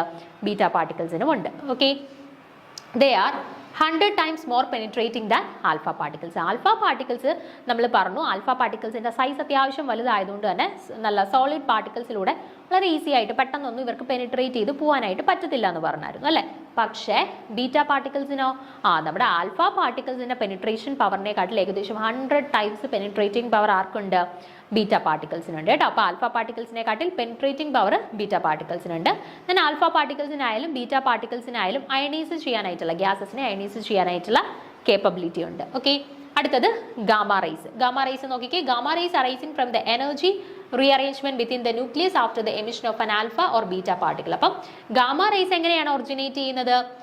Energy rearrangement within the nucleus after the emission of an alpha or beta particle. ഒരു ആൽഫ പാർട്ടിക്കിൾ അല്ലെങ്കിൽ ഒരു ബീറ്റ പാർട്ടിക്കിളിനെ എമിറ്റ് ചെയ്ത ശേഷം അവിടെ നടക്കുന്ന എനർജി റീഅറേഞ്ച്മെന്റ് ന്യൂക്ലിയസിൽ അല്ലെങ്കിൽ ആ ഒരു ആറ്റത്തിൽ, മോളിക്യൂളിൽ നടക്കുന്ന ആ എനർജി റീഅറേഞ്ച്മെന്റുമായിട്ട് റിലേറ്റ് ചെയ്ത് റിലീസ് ചെയ്യപ്പെടുന്ന പാർട്ടിക്കിൾസ് ആണ് ആര്? ഗാമ റേസ് അല്ലെങ്കിൽ ഗാമ പാർട്ടിക്കിൾസ് എന്ന് പറയുന്നത്. They are similar to X rays and the light rays but have extremely smaller wavelength. അപ്പം നമ്മുടെ എക്സ് റേസുമായിട്ടോ അല്ലെന്നുണ്ടെങ്കിൽ നമ്മുടെ ലൈറ്റ് റേസുമായിട്ടോ സിമിലർ ആണ്, പക്ഷേ എക്സ്ട്രീംലി സ്മോൾ വേവ് ലെങ്ത്, ഭയങ്കര വേവ് ലെങ്ത് കുറഞ്ഞ പാർട്ടിക്കിൾസ് ആണ് ആര്? ഗാമ പാർട്ടിക്കിൾസ് എന്ന് പറയുന്നത്. They cause the ionisation of the air to a very less extend. Then ionisation power എങ്ങനെയാണ്? നമ്മൾ പറഞ്ഞായിരുന്നു ആൽഫ പാർട്ടിക്കിൾസിനും ഗ്യാസസിനെ അയണൈസ് ചെയ്യാനായിട്ടുള്ള കേപ്പബിലിറ്റി ഉണ്ട്, ബീറ്റ പാർട്ടിക്കിൾസിനും ഗ്യാസസിനെ അയണൈസ് ചെയ്യാനായിട്ടുള്ള കേപ്പബിലിറ്റി ഉണ്ട്. പക്ഷേ ഗാമ പാർട്ടിക്കിൾസിനോ അയണൈസ് ചെയ്യാനായിട്ടുള്ള കേപ്പബിലിറ്റി തീരെ കുറവാണ് കേട്ടോ. അപ്പോൾ ionisation of the air to a very less extend, എയറിനെ ionise ചെയ്യാനായിട്ടുള്ള ഇവരുടെ കഴിവ്, കേപ്പബിലിറ്റി എന്ന് പറയുന്നത് വളരെ കുറവാണ്. Okay, then gamma rays have extremely high penetrating power. നമ്മുടെ ആൽഫയും ബീറ്റായും വെച്ചിട്ട് കമ്പയർ ചെയ്യുകയാണെന്നുണ്ടെങ്കിൽ പെനിട്രേറ്റിംഗ് പവർ ഏറ്റവും കൂടുതലുള്ള ആളാണ് ആര്? നമ്മുടെ ഗാമ പാർട്ടിക്കിൾസ്. അത് ചോദിച്ചു കണ്ടിട്ടുള്ളതാണ്, കുറേ പ്രാവശ്യം ചോദിച്ചു കണ്ടിട്ടുള്ളതാണ്. പെനിട്രേഷൻ പവറിന്റെ ഓർഡർ എഴുതുക, എന്നിട്ട് ഇങ്ങനെ പല രീതി തരും. Alpha, beta, gamma, gamma, beta, alpha, beta, alpha, gamma എന്നൊക്കെ പറഞ്ഞ് പല രീതിയിൽ തരും കേട്ടോ. അപ്പോൾ ഓർത്ത് വെച്ചേക്കാം, പെനിട്രേറ്റിംഗ് പവർ ഏറ്റവും കുറവുള്ളത് ആൽഫയ്ക്കാണ്. പെൻട്രേഷൻ പവർ ഏറ്റവും കൂടുതലുള്ളത് ഗാമയ്ക്കാണ്. അപ്പോൾ ആൽഫയ്ക്ക് ഏറ്റവും കുറയാനുള്ള റീസൺ ഓർത്താൽ മതി, അവർക്ക് അത്യാവശ്യം മാസ് ഉണ്ട്, സൈസ് ഉണ്ട്. സോ അവർക്ക് പെട്ടെന്ന് സോളിഡ്സിലൂടെ പെൻട്രേറ്റ് ചെയ്ത് പോകാനായിട്ട് പറ്റത്തില്ല. അപ്പം പെൻട്രേറ്റിംഗ് പവർ ഏറ്റവും കുറവ് ആൽഫയ്ക്കാണ്, ഏറ്റവും കൂടുതലുള്ളത് ഗാമ റേസിനാണ്. ഓക്കെ, അതുപോലെ തന്നെ അയണൈസിങ് പവർ വരുമ്പോൾ തിരിയും. അയണൈസിങ് പവർ ഏറ്റവും കൂടുതലുള്ളത് ആൽഫയാണ്, പിന്നെ ബീറ്റയാണ്, ഏറ്റവും കുറവാണ് ഗാമ പാർട്ടിക്കിൾസ് കേട്ടോ. അത് രണ്ടും മാറി മാറി ചോദിച്ച് കണ്ടിട്ടുള്ളതാണ് കുറേ എക്സാംസിന്. പെനിട്രേറ്റിംഗ് പവറിൻ്റെ ഓർഡർ അല്ലെന്നുണ്ടെങ്കിൽ അയണൈസിങ് പവറിൻ്റെ ഓർഡർ, അത് രണ്ടും ഒന്ന് ഓർത്ത് വെച്ചേക്കുക. ഇത് പെനിട്രേറ്റിംഗ് പവറിൻ്റെ ഓർഡർ, ഇത് അയണൈസിങ് പവറിൻ്റെ ഓർഡർ, അത് രണ്ടും ചോദിച്ച് കണ്ടിട്ടുള്ളതാണ് കേട്ടോ. Then gamma rays are harmful to living tissues. നമ്മുടെ ടിഷ്യൂസിലോട്ട് ഡയറക്റ്റ് ഒരു കോൺടാക്ട് വരുവാണെന്നുണ്ടെങ്കിൽ നമുക്ക് ഭയങ്കര ഹാംഫുൾ ആയിട്ടുള്ള ഒരു റേസ് ആണ് എന്ത് ഗാമ റേസ് എന്ന് പറയുന്നത്. ഓക്കെ, അപ്പം ഇവിടെ ഏതാണ് gamma rays are extremely small and fast moving particles of matter ആണോ, ഹൈ സ്പീഡ് പൊസിട്രോൺസ് ആണോ, ഇലക്ട്രോമാഗ്നറ്റിക് റേഡിയേഷൻസ് ആണോ, ഹൈ സ്പീഡ് ന്യൂട്രോൺസ് ആണോ, ഏതാണ്? നമുക്കറിയാം ഇലക്ട്രോമാഗ്നറ്റിക് റേഡിയേഷൻ, നമ്മൾ U V, visible, IR, radio waves, gamma rays എന്ന് പറഞ്ഞിട്ട് ഇലക്ട്രോമാഗ്നറ്റിക് സ്പെക്ട്രം പഠിക്കുമ്പോഴത്തേന് അതിനകത്തുള്ള ഒരു ഇലക്ട്രോമാഗ്നറ്റിക് റേഡിയേഷൻ ആണ് ആര്, നമ്മുടെ ഗാമ റേസ് എന്ന് പറയുന്നത് കേട്ടോ. അപ്പോൾ ഗാമ റേസ് എന്ന് പറയുന്നത് എന്താണ്? They are electromagnetic radiations. അതാണ് കറക്റ്റ് ആയിട്ടുള്ള സ്റ്റേറ്റ്മെന്റ്. ഓപ്ഷൻ സി ആണ് കറക്റ്റ് കേട്ടോ. അപ്പം നമ്മൾ ഈ പറഞ്ഞ ആൽഫ, ബീറ്റ ആൻഡ് ഗാമ റേസുമായിട്ട് റിലേറ്റ് ചെയ്ത് ഇമ്പോർട്ടൻ്റ് ആയിട്ടുള്ള പോയിന്റ്സ് മാത്രമേ ആഡ് ചെയ്തിട്ടുള്ളൂ. അത് ഇത്രയൊന്ന് പഠിച്ചു വെച്ചേക്കുക. പെനിട്രേഷൻ പവറിന്റെ ഓർഡർ പഠിച്ചു വെച്ചേക്കുക, അയണൈസിംഗ് പവറിന്റെ ഓർഡർ പഠിച്ചു വെച്ചേക്കുക. ഇത്രയും കാര്യങ്ങളൊന്ന് മനസ്സിലാക്കി വെച്ചേക്കുക. അപ്പം അടുത്ത ചോദ്യം നോക്കാം. 62ാമത്തെ ചോദ്യം. Among the following, which electromagnetic radiation has the maximum wavelength? Wavelength maximum കാണിക്കുന്ന electromagnetic radiation ഏതാണ് എന്നാണ് ചോദിച്ചിരിക്കുന്നത് കേട്ടോ. Which among the following has the electromagnetic radiation has a maximum wavelength? Wavelength maximum കാണിക്കുന്നത് അൾട്രാവയലറ്റ് റേഡിയേഷൻസ് ആണോ, റേഡിയോ വേവ്സ് ആണോ, X raise ആണോ, infrared raise ആണോ എന്നാണ് ചോദിച്ചിട്ടുള്ളത്. ഓക്കെ, അപ്പം ഇലക്ട്രോമാഗ്നറ്റിക് സ്പെക്ട്രം നമ്മൾ നിർബന്ധമായിട്ടും പഠിച്ചു വെച്ചേക്കണം. അതിനകത്ത് ഒന്നെങ്കിൽ വേവ് ലെങ്തിൻ്റെ ഓർഡർ ആയിരിക്കും ചോദിക്കുക, അല്ലെന്നുണ്ടെങ്കിൽ ഫ്രീക്വൻസിയുടെ ഓർഡർ ചോദിക്കാം. അങ്ങോട്ടും ഇങ്ങോട്ടും പല രീതിയിൽ ചോദിക്കാം. ഒന്നെങ്കിൽ വേവ് ലെങ്തിൻ്റെ ഓർഡർ, ഏറ്റവും വേവ് ലെങ്ത് കുറഞ്ഞ ഏത്, അല്ലെ ഏറ്റവും വേവ് ലെങ്ത് കൂടിയത് ഏത്, ചിലപ്പോൾ ചോദിക്കാം ഏറ്റവും ഫ്രീക്വൻസി കുറവ് ഏത്, ഏറ്റവും ഫ്രീക്വൻസി കൂടുതൽ ഏത്, അങ്ങനത്തെ പല രീതിയിൽ ക്വസ്റ്റ്യൻസ് വരാം. ഓക്കെ, അപ്പം ഇലക്ട്രോമാഗ്നറ്റിക് സ്പെക്ട്രം നിർബന്ധമായിട്ടും പഠിച്ചു വെച്ചിരിക്കുക. നമുക്ക് നോക്കാം. The arrangement of different types of electromagnetic radiations according to the wavelength is known as the electromagnetic spectrum. അപ്പം എന്താണ്? നമുക്കറിയാവുന്ന ഡിഫറെൻറ്റ് ഇലക്ട്രോമാഗ്നറ്റിക് റേഡിയേഷൻസിനെ അവരുടെ വേവ് ലെങ്തിൻ്റെ ഇൻക്രീസിങ് ഓർഡർ അല്ലെന്നുണ്ടെങ്കിൽ വേവ് ലെങ്തിൻ്റെ ആ ഒരു ഡിക്രീസിങ് ഓർഡറിൽ കൃത്യമായിട്ട് അറേഞ്ച് ചെയ്ത് വെച്ചിട്ടുള്ള ആ ഒരു അറേഞ്ച്മെൻറ്റിനെ വിളിക്കുന്ന പേരാണ് എന്ത്? Electromagnetic spectrum. ഓക്കെ, അപ്പോൾ ഇലക്ട്രോമാഗ്നറ്റിക് സ്പെക്ട്രത്തിനകത്ത് increasing wave length or decreasing ഫ്രീക്വൻസിയുടെ ഓർഡറിൽ കൃത്യമായിട്ട് ഈ ഇലക്ട്രോമാഗ്നറ്റിക് റേഡിയേഷൻസിനെ അറേഞ്ച് ചെയ്ത് വെച്ചിട്ടുണ്ട്. അപ്പോൾ ഇവിടെ നോക്കിയാൽ നിങ്ങൾക്ക് കാണാം gamma rays, X rays, ultraviolet, visible, IR, microwaves, radio waves ഇങ്ങനെ അറേഞ്ച് ചെയ്ത് കൃത്യമായിട്ട് വെച്ചിട്ടുണ്ട് ഒരു ഇലക്ട്രോമാഗ്നറ്റിക് സ്പെക്ട്രത്തിൽ. അതിൽ ഇവിടുന്ന് ഇങ്ങോട്ട് പോകുന്നതിനനുസരിച്ചിട്ട് ഇവരുടെ വേവ് ലെങ്ത് എന്ത് സംഭവിക്കുക? വേവ് ലെങ്ത് എന്ത് സംഭവിക്കുകയാണ്? വേവ് ലെങ്ത് ഇൻക്രീസ് ചെയ്ത് പോവാണ്. അതായത് ഇവിടെയുള്ളവർക്ക് വേവ് ലെങ്ത് ഏറ്റവും കുറവായിരിക്കും, ഇങ്ങേയറ്റത്തുള്ളവർക്ക് വേവ് ലെങ്ത് ഏറ്റവും കൂടുതലുമായിരിക്കും അല്ലേ? അപ്പം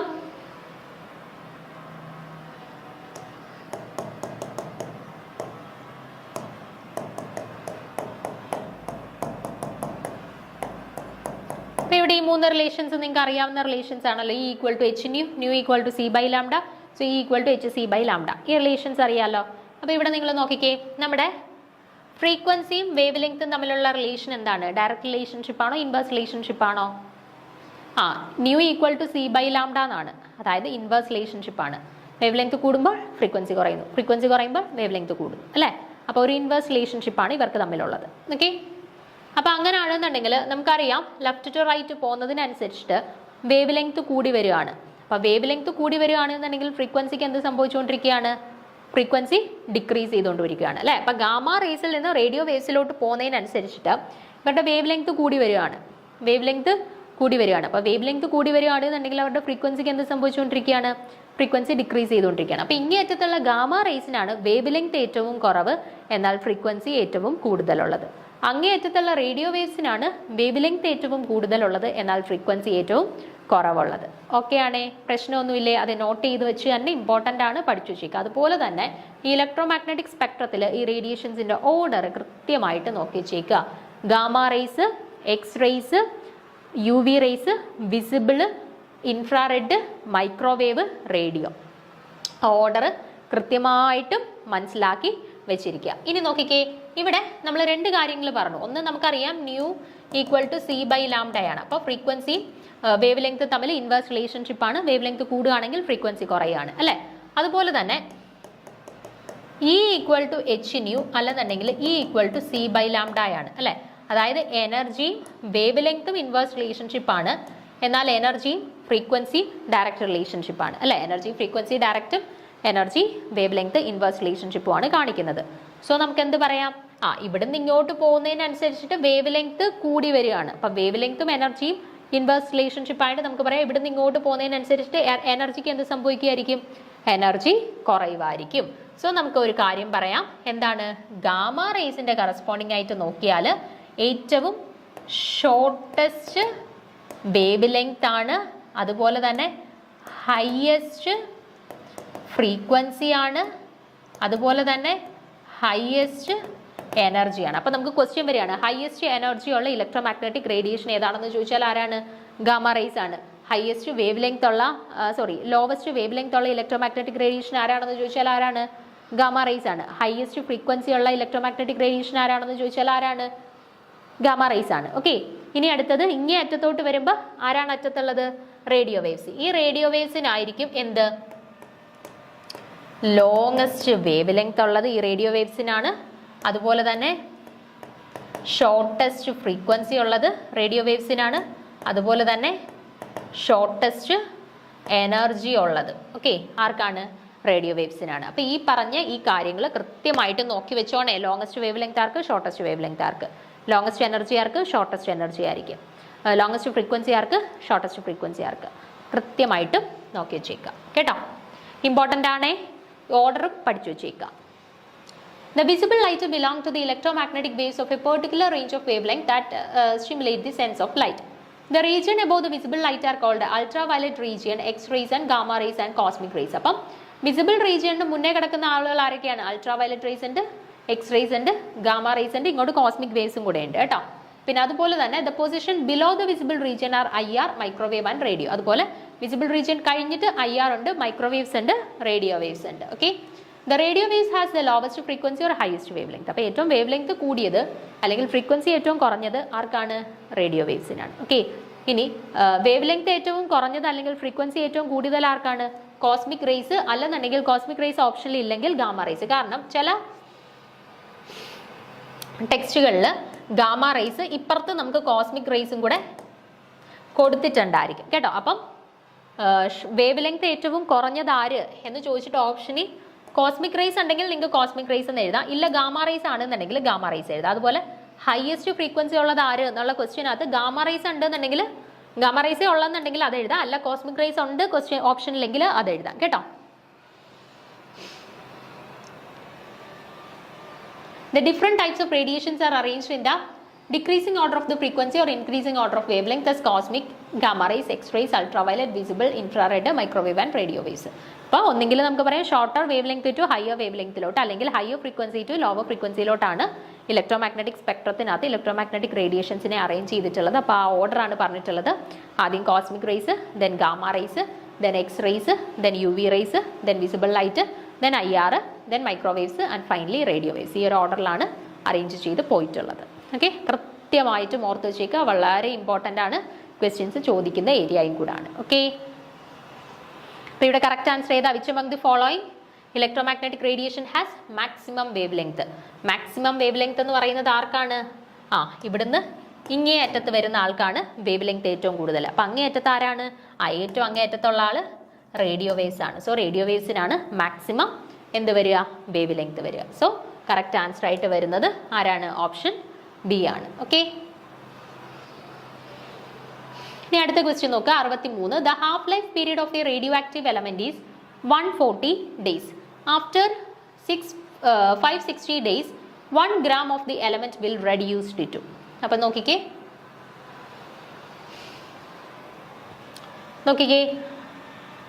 ഒരു എലമെന്റിന്റെ ഹാഫ് ലൈഫ് പീരീഡ് എന്ന് പറയുന്നത് 140 ദിവസമാണ് ഹാഫ് ലൈഫ് പീരീഡ്. അതായത് ഇനിഷ്യൽ കോൺസെൻട്രേഷൻ, അതിൻ്റെ ഹാഫായിട്ട് മാറാൻ എടുക്കുന്ന ടൈം, അതാണ് ഹാഫ് ലൈഫ് പീരീഡ് എന്ന് പറയുന്നത്. ഓക്കെ, അപ്പം 140 ദിവസമാണ് ഒരു എലമെന്റിന്റെ ഹാഫ് ലൈഫ് പീരീഡ്. ഓക്കെ, അങ്ങനെയാണെന്നുണ്ടെങ്കിൽ 1 ഗ്രാം ഉള്ള ഒരു സബ്സ്റ്റൻസ് 560 ദിവസം കഴിയുമ്പം എത്രയായിട്ട് മാറും എന്നാണ് നമ്മളോട് ചോദിച്ചിട്ടുള്ളത്. ഓക്കെ, അപ്പം നമ്മൾ ആദ്യം എന്തറിയണം? ഹാഫ് ലൈഫ് ടൈം എന്ന് പറയുന്നത് 140 ദിവസമാണ്. അപ്പം ഈ 560 ദിവസത്തിനകത്ത് എത്ര ഹാഫ് ലൈഫ് ടൈം ഉണ്ട് എന്നൊന്ന് കണ്ടുപിടിച്ച് നോക്കാം. അതായത് 560 ഡിവൈഡഡ് ബൈ 140 ഒന്ന് ചെയ്ത് നോക്കാം. ഓക്കെ, അപ്പം നോക്കിക്കേ, 140 ഇൻറ്റു 4 എത്ര? 560 ആണ് അല്ലേ? അപ്പം നോക്കിക്കേ, അപ്പം നമുക്ക് മനസ്സിലായി മൊത്തത്തിൽ നമ്മുടെ കയ്യിൽ തന്നിട്ടുള്ള ദിവസങ്ങൾ 560 ദിവസങ്ങളാണ്. ഈ 560 ദിവസങ്ങളുടെ അകത്ത് എത്ര 140 ദിവസങ്ങളുണ്ട്? 4 സെറ്റ് ഓഫ് 140 ദിവസങ്ങളുണ്ട്. അപ്പോൾ 140 ദിവസം എന്ന് പറഞ്ഞാൽ അതിൻ്റെ ഹാഫ് ലൈഫ് ടൈം ആണ് അല്ലേ? അപ്പോൾ ഈ 560 ദിവസങ്ങളുടെ അകത്ത് എത്ര ഹാഫ് ലൈഫുകളുണ്ട്? 4 ഹാഫ് ലൈഫുകളുണ്ട് എന്ന് നമുക്ക് മനസ്സിലായി അല്ലേ? അപ്പം നമുക്കറിയാം ഹാഫ് ലൈഫ് എന്ന് പറയുന്നത് എന്താണ്? ആ ഇനിഷ്യൽ കോൺസെൻട്രേഷനെ അതിൻ്റെ ഹാഫ് ആക്കി മാറ്റാൻ എടുക്കുന്ന സമയമാണ് ഹാഫ് ലൈഫ് എന്ന് പറയുന്നത്. ഓക്കെ, അപ്പം ഇനിഷ്യലി ഉണ്ടായിരുന്ന സാധനം, നമ്മുടെ പദാർത്ഥം എന്ന് പറയുന്നത് 1 ഗ്രാം ആണ്. ഓക്കെ, അപ്പം അതിൻ്റെ ഹാഫ് ലൈഫ് എന്ന് പറയുന്നത് 140 ആണ്. 140ൻ്റെ 4 സെറ്റ് ഉണ്ട് 560 ദിവസം ആവാനായിട്ട്. ഓക്കെ, അപ്പം ഈ 140 ദിവസം കഴിയുമ്പം 1 ഗ്രാം എത്ര ആയിട്ട് മാറും? 140 ദിവസം കഴിയുമ്പോൾ 1 ഗ്രാം അതിൻ്റെ ഹാഫായിട്ട് മാറും, പകുതിയായിട്ട് മാറും അല്ലേ? അതായത് 1/2 ഗ്രാം ആവും. പിന്നെ രണ്ടാമത്തെ സെറ്റ് ഓഫ് 140ൽ നമ്മുടെ കയ്യിൽ ഇനിഷ്യലി ഇരിക്കുന്ന ആൾ എത്രയാണ്? 1/2 ഗ്രാമേ ഉള്ളൂ. അപ്പം അതിൻ്റെ ഹാഫ് ലൈഫ് പീരീഡ് കഴിയുമ്പം, ഓക്കെ, ഹാഫ് ലൈഫ് പീരീഡ് എന്ന് പറഞ്ഞാൽ 140 ഡേയ്സ് കഴിയുമ്പോഴത്തേന് ആ 1/2 ഗ്രാം എന്ന് പറയുന്നത് എത്ര ആയിട്ട് മാറും? അതിൻ്റെ പകുതിയായിട്ട് മാറും അല്ലേ? അതിൻ്റെ ഹാഫായിട്ട് മാറും. അതായത് 1/2/2 വിച്ച് ഈസ് ഈക്വൽ ടു 1/4 ആയിട്ട് മാറി. ഓക്കെ, ഇനി അടുത്ത ഹാഫ് ലൈഫ് നോക്കാൻ നേരത്ത് നമ്മുടെ കയ്യിലുള്ള ടോട്ടൽ സബ്സ്റ്റൻസ് എന്ന് പറയുന്നത് 1/4 ഗ്രാം ഓഫ് സബ്സ്റ്റൻസ് ആണ്. ഈ 1/4 ഗ്രാം ഓഫ് സബ്സ്റ്റൻസിൽ അടുത്ത 140 ദിവസം കഴിയുമ്പോഴത്തേന് എന്തായിട്ട് മാറും? അതിൻ്റെ ഹാഫ് ടൈം കഴിയുമ്പോഴത്തേന് വീണ്ടും അത് ഹാഫായിട്ട് മാറും. അതായത് 1/4/2 which is equal to 1/8. Okay, അപ്പോൾ 1/8 ആയിട്ട് മാറി. അപ്പം അടുത്ത സെറ്റിൽ നമ്മുടെ കയ്യിലുള്ള ടോട്ടൽ സബ്സ്റ്റൻസ് എന്ന് പറഞ്ഞാൽ 1/8 ഗ്രാം സബ്സ്റ്റൻസാണ്. ഇനി 1/8 ഗ്രാം സബ്സ്റ്റൻസിലാണ് ഈ 4ാമത്തെ സെറ്റ് ഓഫ്, നമ്മൾ പറഞ്ഞു മൊത്തത്തിൽ 560 ദിവസത്തിൽ 4 സെറ്റ് ഓഫ് 140 ഡേയ്സാണ് ഉള്ളത്. അതായത് 4 സെറ്റ് ഓഫ് ഹാഫ് ലൈഫ് ആണുള്ളത്. അതിൽ ഒന്നാമത്തത് കഴിഞ്ഞപ്പം 1/2 ഗ്രാമേ ഉള്ളൂ, രണ്ടാമത്തത് കഴിഞ്ഞപ്പോൾ 1/4 ഗ്രാമേ ഉള്ളൂ, മൂന്നാമത്തത് കഴിഞ്ഞപ്പോഴത്തേന് 1/8 ഗ്രാമേ ഉള്ളൂ. ഇനി 4ാമത്തെ സെറ്റ് കണ്ടുപിടിക്കേണ്ടത് ഈ 1/8 ഗ്രാം യൂസ് ചെയ്തിട്ടാണ്. അപ്പോൾ അത് എത്ര ആയിട്ട് മാറും? അതിൻ്റെ പകുതിയായിട്ട് മാറും അല്ലേ? അതായത് 1/16 ഗ്രാം. അപ്പം ഈ 560 ദിവസം കഴിയുമ്പോഴത്തേന് മൊത്തത്തിൽ 4 ഹാഫ് ലൈഫുകൾ കഴിഞ്ഞു. ഓക്കെ, അപ്പം 4 ഹാഫ് ലൈഫുകൾ കഴിഞ്ഞപ്പോഴത്തേന് അവരുടെ ഇനിഷ്യലി ഉണ്ടായിരുന്ന 1 ഗ്രാം ഇപ്പം എത്ര ആയിട്ട് റെഡ്യൂസ് ചെയ്തു? 1/16 ഗ്രാം ആയിട്ട് റെഡ്യൂസ് ചെയ്തു. അപ്പം ഇവിടെ കറക്റ്റ് ആൻസർ ആയിട്ട് വരുന്നത് എന്താണ്?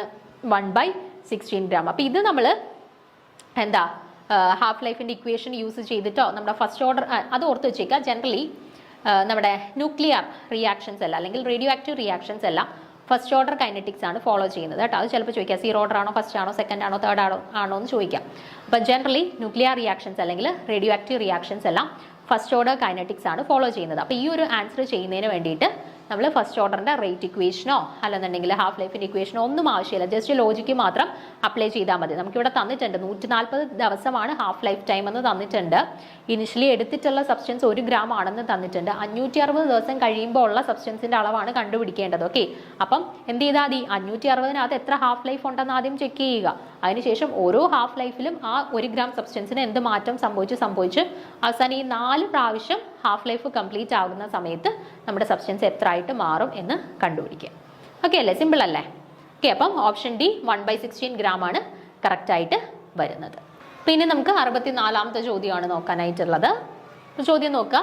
The splitting of the spectral lines when atoms are subjected to strong electric field is called. Okay, നമ്മൾ ഒരു electric field strong electric field supply ചെയ്യുമ്പോഴത്തേന് നമ്മുടെ ആറ്റംസ് അല്ലെങ്കിൽ സ്പെക്ട്രൽ ലൈന് സ്പ്ലിറ്റ് ചെയ്യും. ഓക്കെ, ഫെർദർ സ്പ്ലിറ്റ് ചെയ്യും.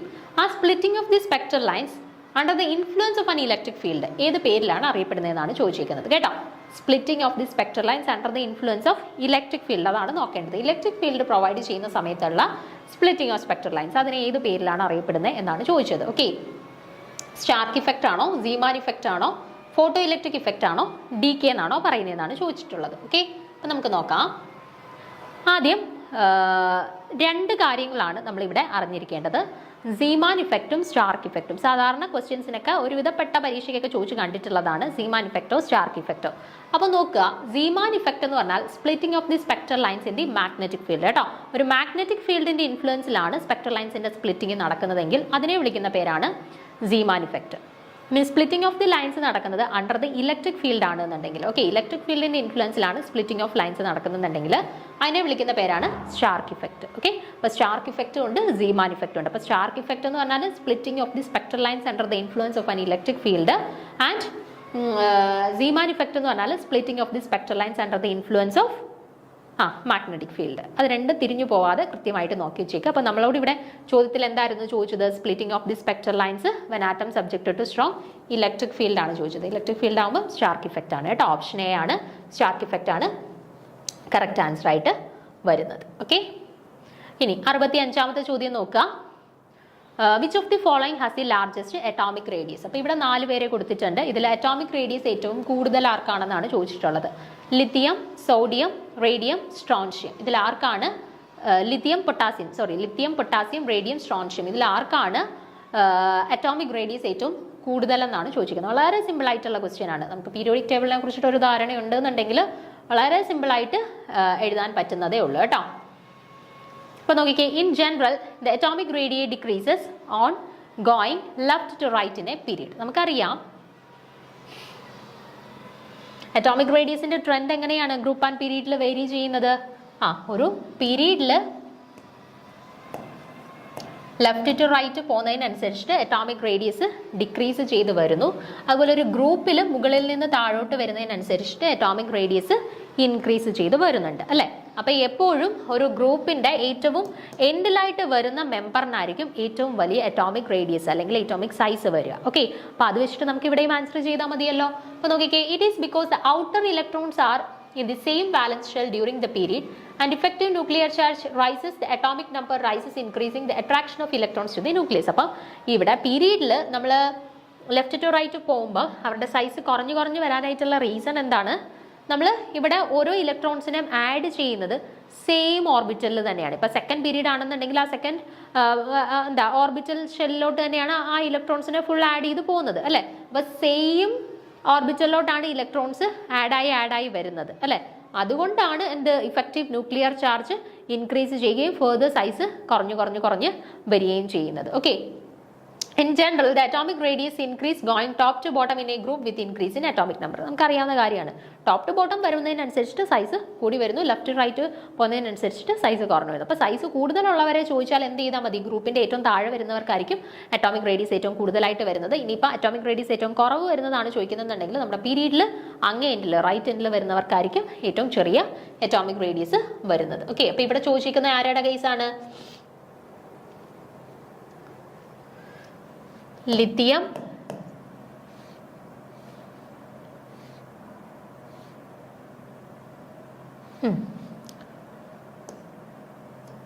നോക്കിക്കേ ഇവിടെ ലിത്തിയം, സോഡിയം. അപ്പൊ ഇവിടെ നിങ്ങൾ നോക്കിക്കേ, ലിത്തിയം ഉണ്ട്, പൊട്ടാസ്യം ഉണ്ട്, റേഡിയം ഉണ്ട്, സ്ട്രോൺഷ്യം ഉണ്ട്. അപ്പൊ ഇതില് നമുക്ക് എന്താ അറിയേണ്ടത്? എവിടെ വരുന്ന മെമ്പറിനായിരിക്കും ഏറ്റവും വലിയ ലാർജസ്റ്റ് അറ്റോമിക് റേഡിയസ് അല്ലേ ചോദിച്ചിരിക്കുന്നത്. അപ്പൊ ഏറ്റവും താഴെ വരുന്ന അല്ലെങ്കിൽ നമ്മുടെ ഗ്രൂപ്പിൽ ഏറ്റവും അടിയിലായിട്ട് വരുന്ന മെമ്പറിനായിരിക്കും എന്ത് വരിക? ഏറ്റവും വലിയ റേഡിയസ് അറ്റോമിക് റേഡിയസ് വരിക. അപ്പൊ ആർക്കായിരിക്കും? റേഡിയം അല്ലേ ഏറ്റവും ലാസ്റ്റിലായിട്ട് വരുന്ന മെമ്പറായിട്ട് വരുന്നത്. അപ്പൊ ആർക്കായിരിക്കും ഏറ്റവും വലിയ റേഡിയസ് ആയിട്ട് വരുന്നത് അറ്റോമിക് റേഡിയസ് വരിക? റേഡിയത്തിനായിരിക്കും ഏറ്റവും വലിയ അറ്റോമിക് റേഡിയസ് വരിക. നിങ്ങൾ ജസ്റ്റ് നോക്കുക, ഇപ്പൊ ലിത്തിയവും പൊട്ടാസ്യവും ഒക്കെ എന്താണ് നമ്മുടെ ഗ്രൂപ്പിൽ അല്ലെങ്കിൽ നമ്മുടെ പീരിയോഡിക് ടേബിൾ ഏറ്റവും മുകളിൽ വരുന്നവരാണ്. ഓക്കെ, മുകളിൽ വരുന്നവരാകുമ്പോഴത്തേനും അവരുടെ സൈസ് അത്യാവശ്യം ചെറിയ സൈസാണ്. ദെൻ താഴോട്ട് വരുന്നതിനനുസരിച്ചിട്ടാണ് സൈസ് കൂടി വരുന്നത് കേട്ടോ. അപ്പോൾ റേഡിയോ ആണ് ഏറ്റവും വലിയ സൈസ് വരുന്നത്. ഏറ്റവും താഴെ വരുന്ന മെമ്പർ എന്നുള്ള രീതിയിൽ അയാൾക്കായിരിക്കും ഏറ്റവും വലിയ സൈസ് വരുന്നത്. ഓക്കെ,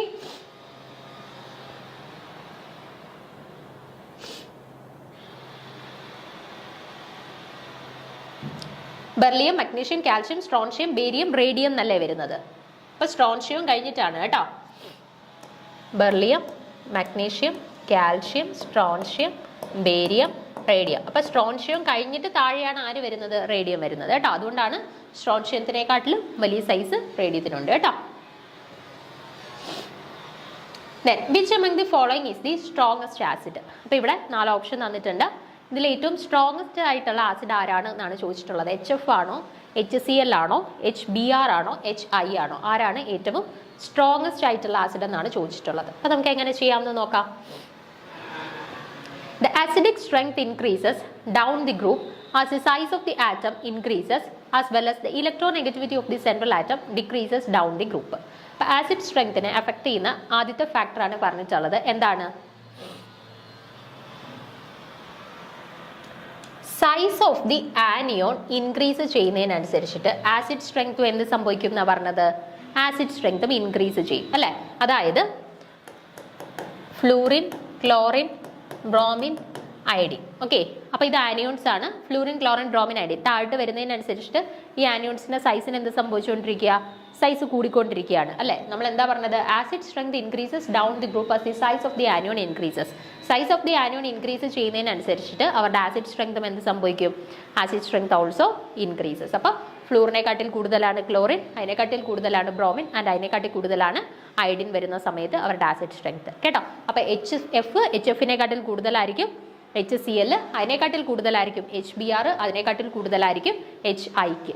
ഓക്കെ, ഒന്നാമത്തെ ഫാക്ടർ അതാണ്. അതുപോലെ തന്നെ the electro negativity of the central atom decreases down the group. അതായത് സെൻട്രൽ ആറ്റത്തിന്റെ ഇലക്ട്രോ നെഗറ്റിവിറ്റി ഇപ്പം AX2 എന്നുള്ളതാണ്, അല്ലെങ്കിൽ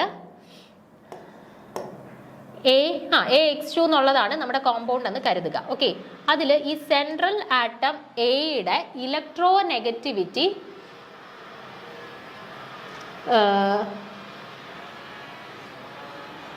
ഇലക്ട്രോ നെഗറ്റിവിറ്റി ഇൻക്രീസ് ചെയ്ത് വരുന്നതിനനുസരിച്ചിട്ട് ആസിഡ് സ്ട്രെങ്ത് എന്ത് ചെയ്യുന്നു? ആസിഡ് സ്ട്രെങ്ത് ഡിക്രീസ് ചെയ്യും. അതായത് സെൻട്രൽ ആറ്റത്തിന്റെ ഇലക്ട്രോ നെഗറ്റിവിറ്റി കൂടുന്നതിനനുസരിച്ചിട്ട് അവരുടെ ആസിഡ് സ്ട്രെങ്ത് കുറയും, ഡിക്രീസ് ചെയ്ത് വരും. അതാണ് ഒന്നാമത് അഫക്ട് ചെയ്യുന്ന ഫാക്ടർ. അടുത്ത് നോക്കുക, the more easily an acid can dissociate into H+ ions the more strong base. എപ്പോഴാണ് നമ്മളൊരു ആസിഡ് ഹൈലി സ്ട്രോങ് ആസിഡ് ആണെന്ന് പറയുന്നത്?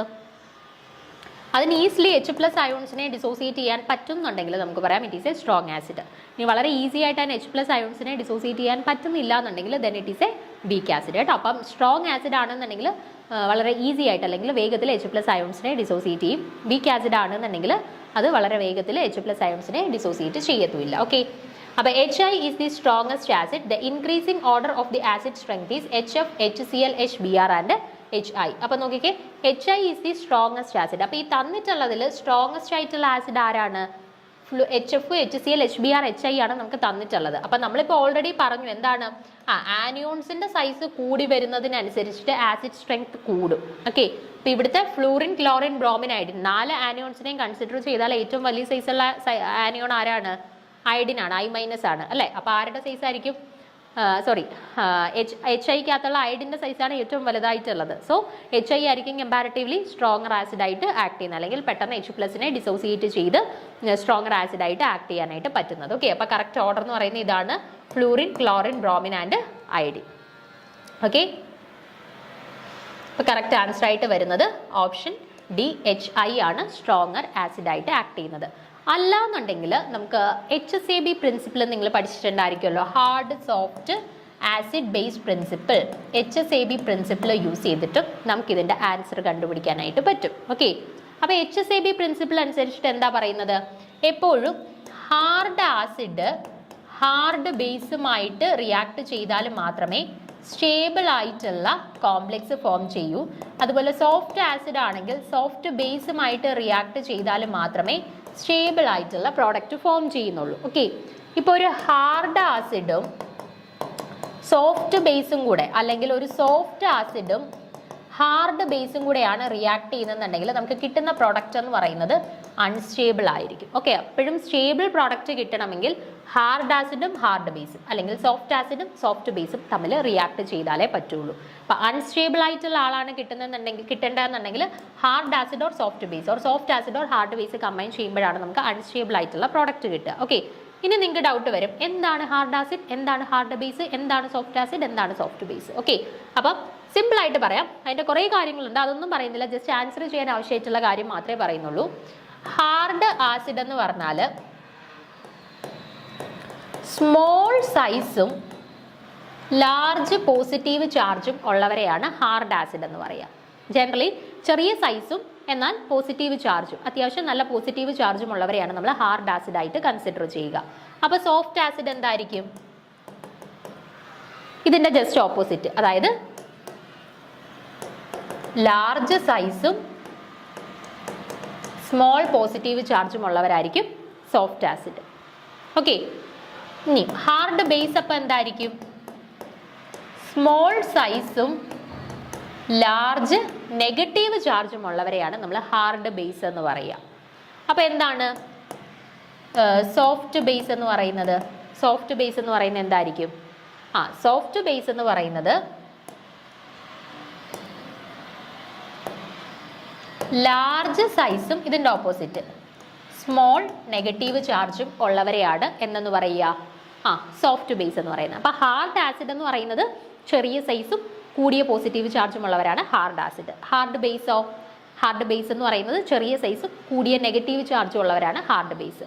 ഇനി സോഫ്റ്റ് ആസിഡോ വലിയ സൈസും കുറച്ച് പോസിറ്റീവ് ചാർജും ഉള്ളവരാണ് സോഫ്റ്റ് ആസിഡ്. സോഫ്റ്റ് ബേസോ വലിയ സൈസും കുറച്ച് നെഗറ്റീവ് ചാർജും ഉള്ളവരാണ് സോഫ്റ്റ് ബേസ്. ഓക്കെ, ഹാർഡായിട്ടുള്ളവർക്ക് ചാർജ് കൂടുതലായിരിക്കും, സൈസ് കുറവായിരിക്കും.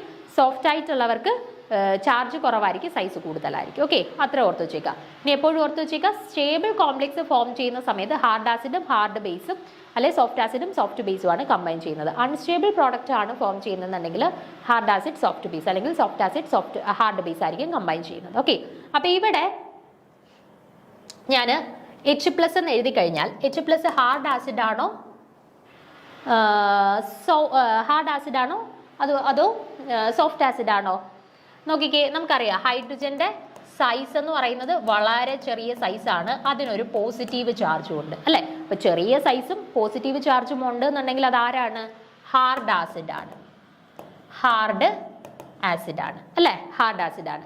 ഇനി F- നിങ്ങൾ നോക്കിക്കേ, F- ഫ്ലൂറിൻ അത്യാവശ്യം ഹാലജൻസിന്റെ കൂട്ടത്തിൽ ഏറ്റവും സൈസ് കുറഞ്ഞ ആളാണ് അല്ലേ? അപ്പൊ സ്മോൾ സൈസ് ആണ്, അതുപോലെ അവർക്കൊരു നെഗറ്റീവ് ചാർജും ഉണ്ട്. ചെറിയ സൈസും അവർക്ക് നെഗറ്റീവ് ചാർജും ഉണ്ട് എന്നുണ്ടെങ്കിൽ അവരാരാണ്? ഹാർഡ് ബേസ് ആണ്. ഓക്കെ, അപ്പൊ ഈ ഹാർഡ് ആസിഡ് ആയിട്ടുള്ള H+ഉം ഹാർഡ് ബേസ് ആയിട്ടുള്ള F- കൂടെ കമ്പൈൻ ചെയ്ത് ഫോം ചെയ്യുന്ന ആളാണ് HF അല്ലെ? അപ്പൊ ഇത് ഹാർഡ് ആസിഡ്, ഇത് ഹാർഡ് ബേസ്. അപ്പൊ രണ്ടും ഹാർഡ് ആയിട്ടുള്ള ആളുകളാണ് കമ്പൈൻ ചെയ്യുന്നതെങ്കിൽ നമുക്ക് കിട്ടുന്ന പ്രോഡക്റ്റ് എന്തായിരിക്കും? സ്റ്റേബിൾ പ്രോഡക്റ്റ് ആയിരിക്കും. സ്റ്റേബിൾ പ്രോഡക്റ്റ് ആണെന്നുണ്ടെങ്കിൽ അത് പെട്ടെന്ന് ഡിസോസിയേറ്റ് ചെയ്യുവോ? ഇല്ല. സ്റ്റേബിൾ പ്രോഡക്റ്റ് ആണെങ്കിൽ അത് അങ്ങനെ തന്നെ റിമൈൻ ചെയ്യാനായിട്ട് ശ്രമിക്കും. അവർ പെട്ടെന്ന് ഡിസോസിയേറ്റ് ചെയ്യത്തില്ല. അവർ പെട്ടെന്ന് ഡിസോസിയേറ്റ് ചെയ്യത്തില്ല എന്നുണ്ടെങ്കിൽ അവിടെ H+ പെട്ടെന്ന് റിലീസ് ചെയ്യുവോ? ഇല്ല. H+ പെട്ടെന്ന് റിലീസ് ചെയ്യത്തില്ലെങ്കിൽ അവർ സ്ട്രോങ് ആസിഡ് ആയിരിക്കുവോ? ഇല്ല. H+ പെട്ടെന്ന് റിലീസ് ചെയ്യുന്നവരാണ് സ്ട്രോങ് ആസിഡ്. അപ്പോൾ ഇവിടെ HF രണ്ടും ഹാർഡ് ആയതുകൊണ്ട് സ്റ്റേബിൾ ആണ്, അവർ പെട്ടെന്ന് ഡിസോസിയേറ്റ് ചെയ്യത്തില്ല, അതുകൊണ്ട് H+ പെട്ടെന്ന് റിലീസ് ചെയ്യത്തില്ല. സോ HF എന്ന് പറയുന്നത് ഒരു സ്ട്രോങ് ആസിഡ് ആണോ?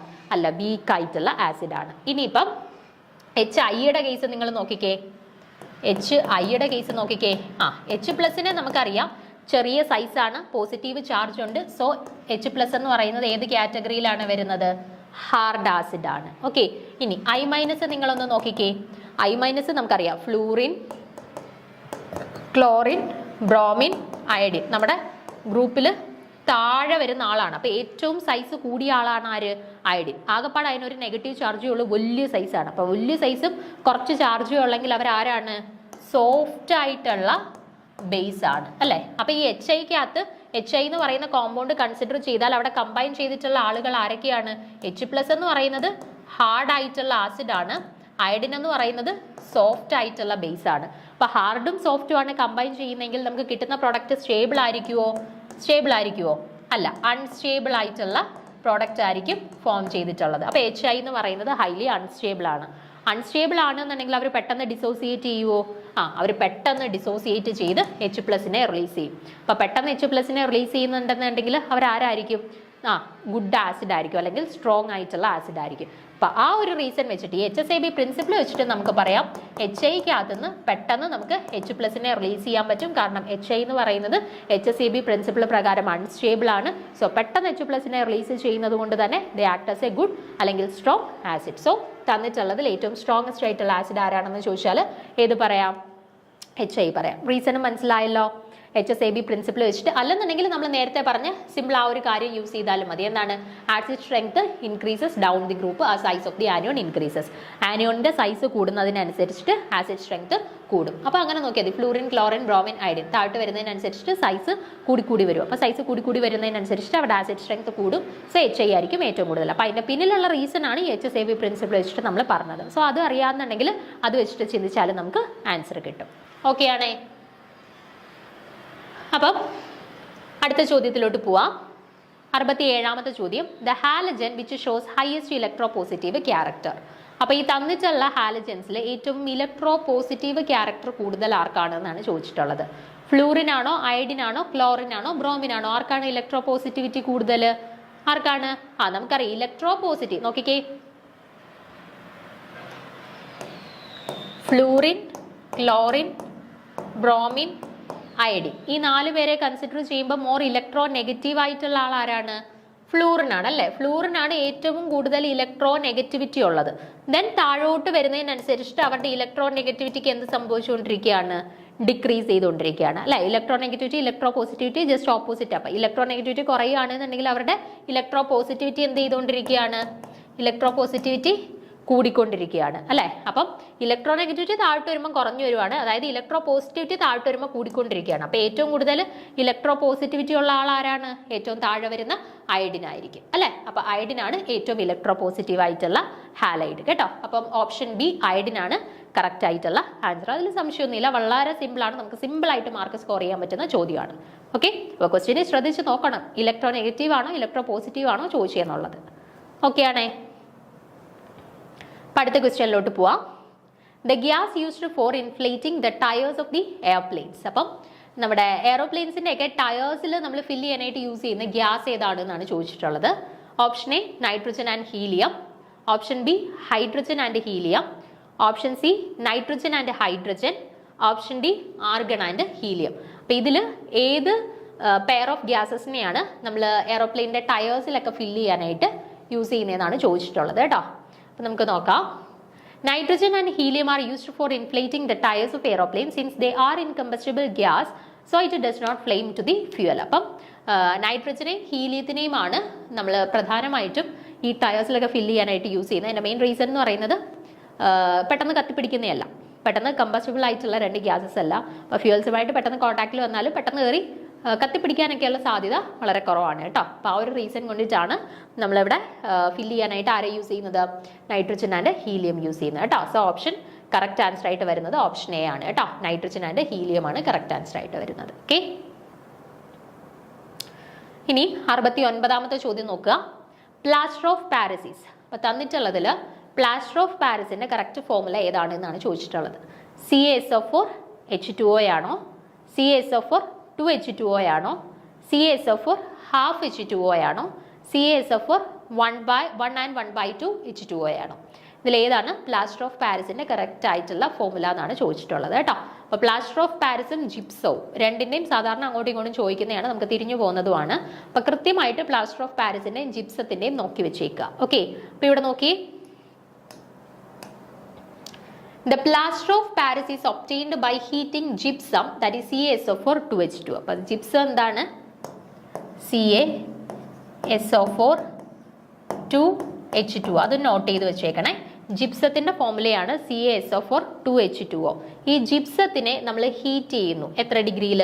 120 to 180 ഡിഗ്രി സെൽഷ്യസിൽ ഹീറ്റ് ചെയ്തിട്ടാണ് നമുക്ക് എന്ത് കിട്ടുക? പ്ലാസ്റ്റർ ഓഫ് പാരീസ് കിട്ടുക. Okay, the plaster of Paris is also known as calcium sulphate hemihydrate കേട്ടോ. കാൽഷ്യം സൾഫേറ്റ് ഹെമി ഹൈഡ്രേറ്റ് എന്നാണ് പ്ലാസ്റ്റർ ഓഫ് പാരീസിനെ അറിയപ്പെടുന്നത്. അതായത് ഫോർമുല എന്തായിരിക്കും വരിക?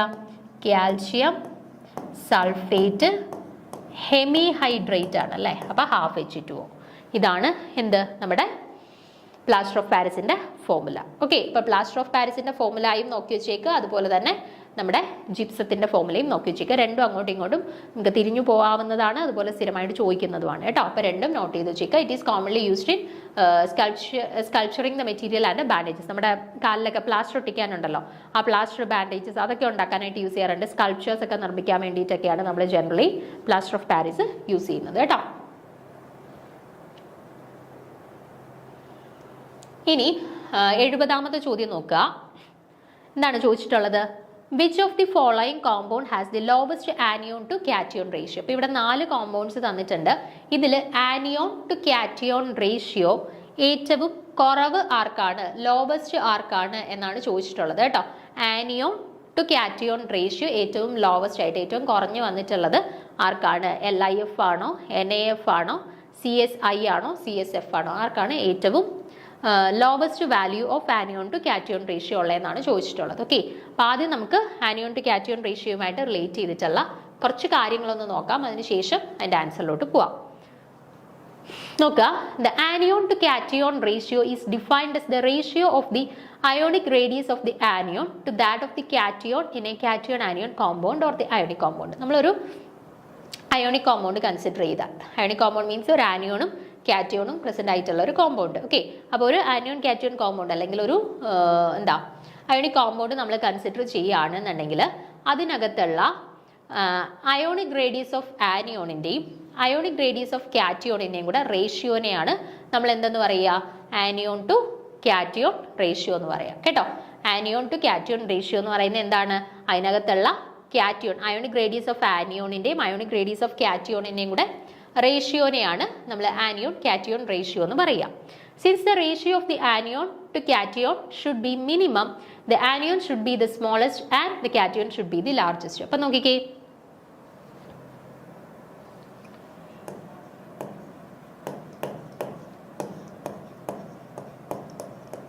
ആനിയോൺ ടു കാറ്റിയോൺ റേഷ്യോ ആണ് അല്ലേ. അപ്പം ആനിയോൺ ടു കാറ്റിയോൺ റേഷ്യോയിൽ ഈ വാല്യൂ വലുതാണെന്നുണ്ടെങ്കിൽ, okay, anion to cation ratio വലുത് കിട്ടണമെന്നുണ്ടെങ്കിൽ ആരുടെ സൈസ് കുറഞ്ഞിരിക്കണം? കാറ്റിയോണിൻ്റെ സൈസ് കുറഞ്ഞു ഇരിക്കണം. അതുപോലെ തന്നെ ആനിയോണിൻ്റെ സൈസ് കൂടിയിരിക്കണം. ഓക്കെ, കാറ്റിയോണിൻ്റെ സൈസ് കുറഞ്ഞിരിക്കണം, ആനിയോണിൻ്റെ സൈസ് കൂടിയിരിക്കണം. ഇനി ഈ ആനിയോൺ ടു കാറ്റിയോൺ റേഷ്യോ കുറഞ്ഞു നിൽക്കണമെങ്കിലോ, ആനിയോൺ ടു കാറ്റിയോൺ റേഷ്യോയുടെ വാല്യൂ കുറവാണെന്നുണ്ടെങ്കിൽ ആരുടെ സൈസ് കൂടുതലായിരിക്കും, അല്ലെ ആരുടെ അയോണിക് റേഡിയസ് കൂടുതലായിരിക്കും? കാറ്റിയോണിൻ്റെ അയോണിക് റേഡിയസ് കൂടുതലും ആനിയോണിൻ്റെ അയോണിക് റേഡിയസ് കുറഞ്ഞു നിൽക്കണം. ഓക്കെ, അത് പ്രശ്നമൊന്നുമില്ലല്ലോ. ഡിനോമിനേറ്റർ കുറയുമ്പോൾ വാല്യൂ കൂടും, ഡിനോമിനേറ്റർ കൂടുമ്പം വാല്യൂ കുറയും, അത്രയേ ഉള്ളൂ. The fluoride ion is smaller than iodide ion and CS plus ion is larger than the others. Hence CSF has the lowest anion to cation ratio. അപ്പോൾ നമ്മളോട് ഇവിടെ ചോദിച്ചിരിക്കുന്നത് ആനിയോൺ ടു കാറ്റിയോൺ റേഷ്യോ ആണല്ലേ.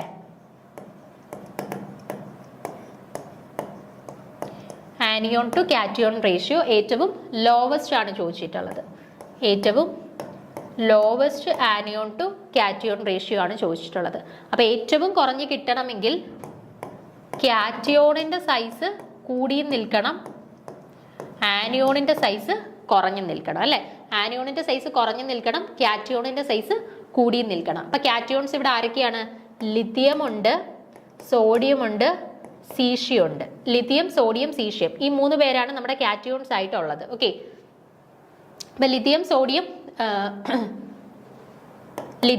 Sodium, caesium ഈ 3 എണ്ണത്തിൽ കാറ്റിയോണിൻ്റെ size ഏറ്റവും കൂടുതൽ ആർക്കാണ്? സീഷ്യത്തിനാണ് അല്ലേ. അപ്പൊ സീഷ്യം കാറ്റിയോൺ സൈസ് വരുന്ന 2 പേരുണ്ട്. അപ്പൊ CSI ആണോ CSF ആണോ എന്നാണ് ഇനി നോക്കേണ്ടത്. ഓക്കെ, അപ്പം ആനിയോണിന്റെ സൈസ് കൂടി നിൽക്കണോ കുറഞ്ഞു നിൽക്കണോ? നമ്മുടെ ആനിയോൺ ടു കാറ്റിയോൺ റേഷ്യോ ഏറ്റവും കുറവാവണമെങ്കിൽ ആനിയോൺ സൈസ് കുറഞ്ഞു നിൽക്കണം. അപ്പൊ ആനിയോണിന്റെ സൈസ് കുറവുള്ളത് ആർക്കാണ്? ഫ്ലൂറിൻ ആണോ അയഡിൻ ആണോ? ഫ്ലൂറിൻ മുകളിൽ കിടക്കാണ്, അയഡിൻ താഴെ കിടക്കാണ്. അപ്പൊ ഫ്ലൂറിനാണ് കുറവ് വരുന്നത്. അപ്പം ആരാ? CSFനാണ് ആനിയോൺ ടു കാറ്റിയോൺ റേഷ്യോ ഏറ്റവും കുറവ് വരുന്നത് കേട്ടോ. അപ്പൊ ആനിയോൺ ടു കാറ്റിയോൺ റേഷ്യോ ഏറ്റവും കുറവ് വരണമെങ്കിൽ കാറ്റിയോൺ സൈസ് കൂടുതലും ആവണം, ആനിയോൺ സൈസ് കുറവുമാവണം. അത് ഏതിനാണോ വരുന്നതെന്ന് ചെക്ക് ചെയ്യുക, അതായിരിക്കും നമ്മുടെ ആൻസർ. ചിലപ്പോൾ ചോദിക്കുന്നത് highest anion to cation ratio ആയിരിക്കും ചോദിക്കുന്നത്. അപ്പോൾ എന്ത് വേണം? ആനിയോൺ സൈസ് കൂടിയും നിൽക്കണം, കാറ്റിയോൺ സൈസ് കുറഞ്ഞു നിൽക്കണം. അത് ഏതാണെന്ന് നോക്കുക കേട്ടോ. ചോദ്യത്തിൽ എന്താണോ ചോദിക്കുന്നത് അതിനനുസരിച്ചിട്ട് ചെക്ക് ചെയ്യാനായിട്ട് ശ്രദ്ധിക്കണം. ഓക്കെ, അപ്പോൾ ഇത് ക്ലിയർ ആണല്ലോ. നമ്മുടെ കറക്റ്റ് ആൻസർ ആയിട്ട് വരുന്നത് ഓപ്ഷൻ ഡി ആണ്. ഓക്കെ, ഇനി 71ാമത്തെ ചോദ്യം. ഇതും വളരെ ഇമ്പോർട്ടൻ്റ് ആണ്, റിപ്പീറ്റഡ് ആയിട്ട് ചോദിക്കുന്ന ഒരു നമ്മുടെ സ്പെക്ട്രോസ്കോപ്പിയുമായിട്ട് റിലേറ്റ് ചെയ്ത് സാധാരണ ക്വസ്റ്റ്യൻ വരുന്ന ഒരു ഏരിയയും കൂടെയാണ്. എന്താ ചോദ്യം? The finger print region in the IR spectrum is.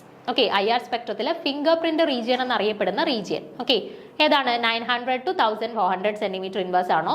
1000 to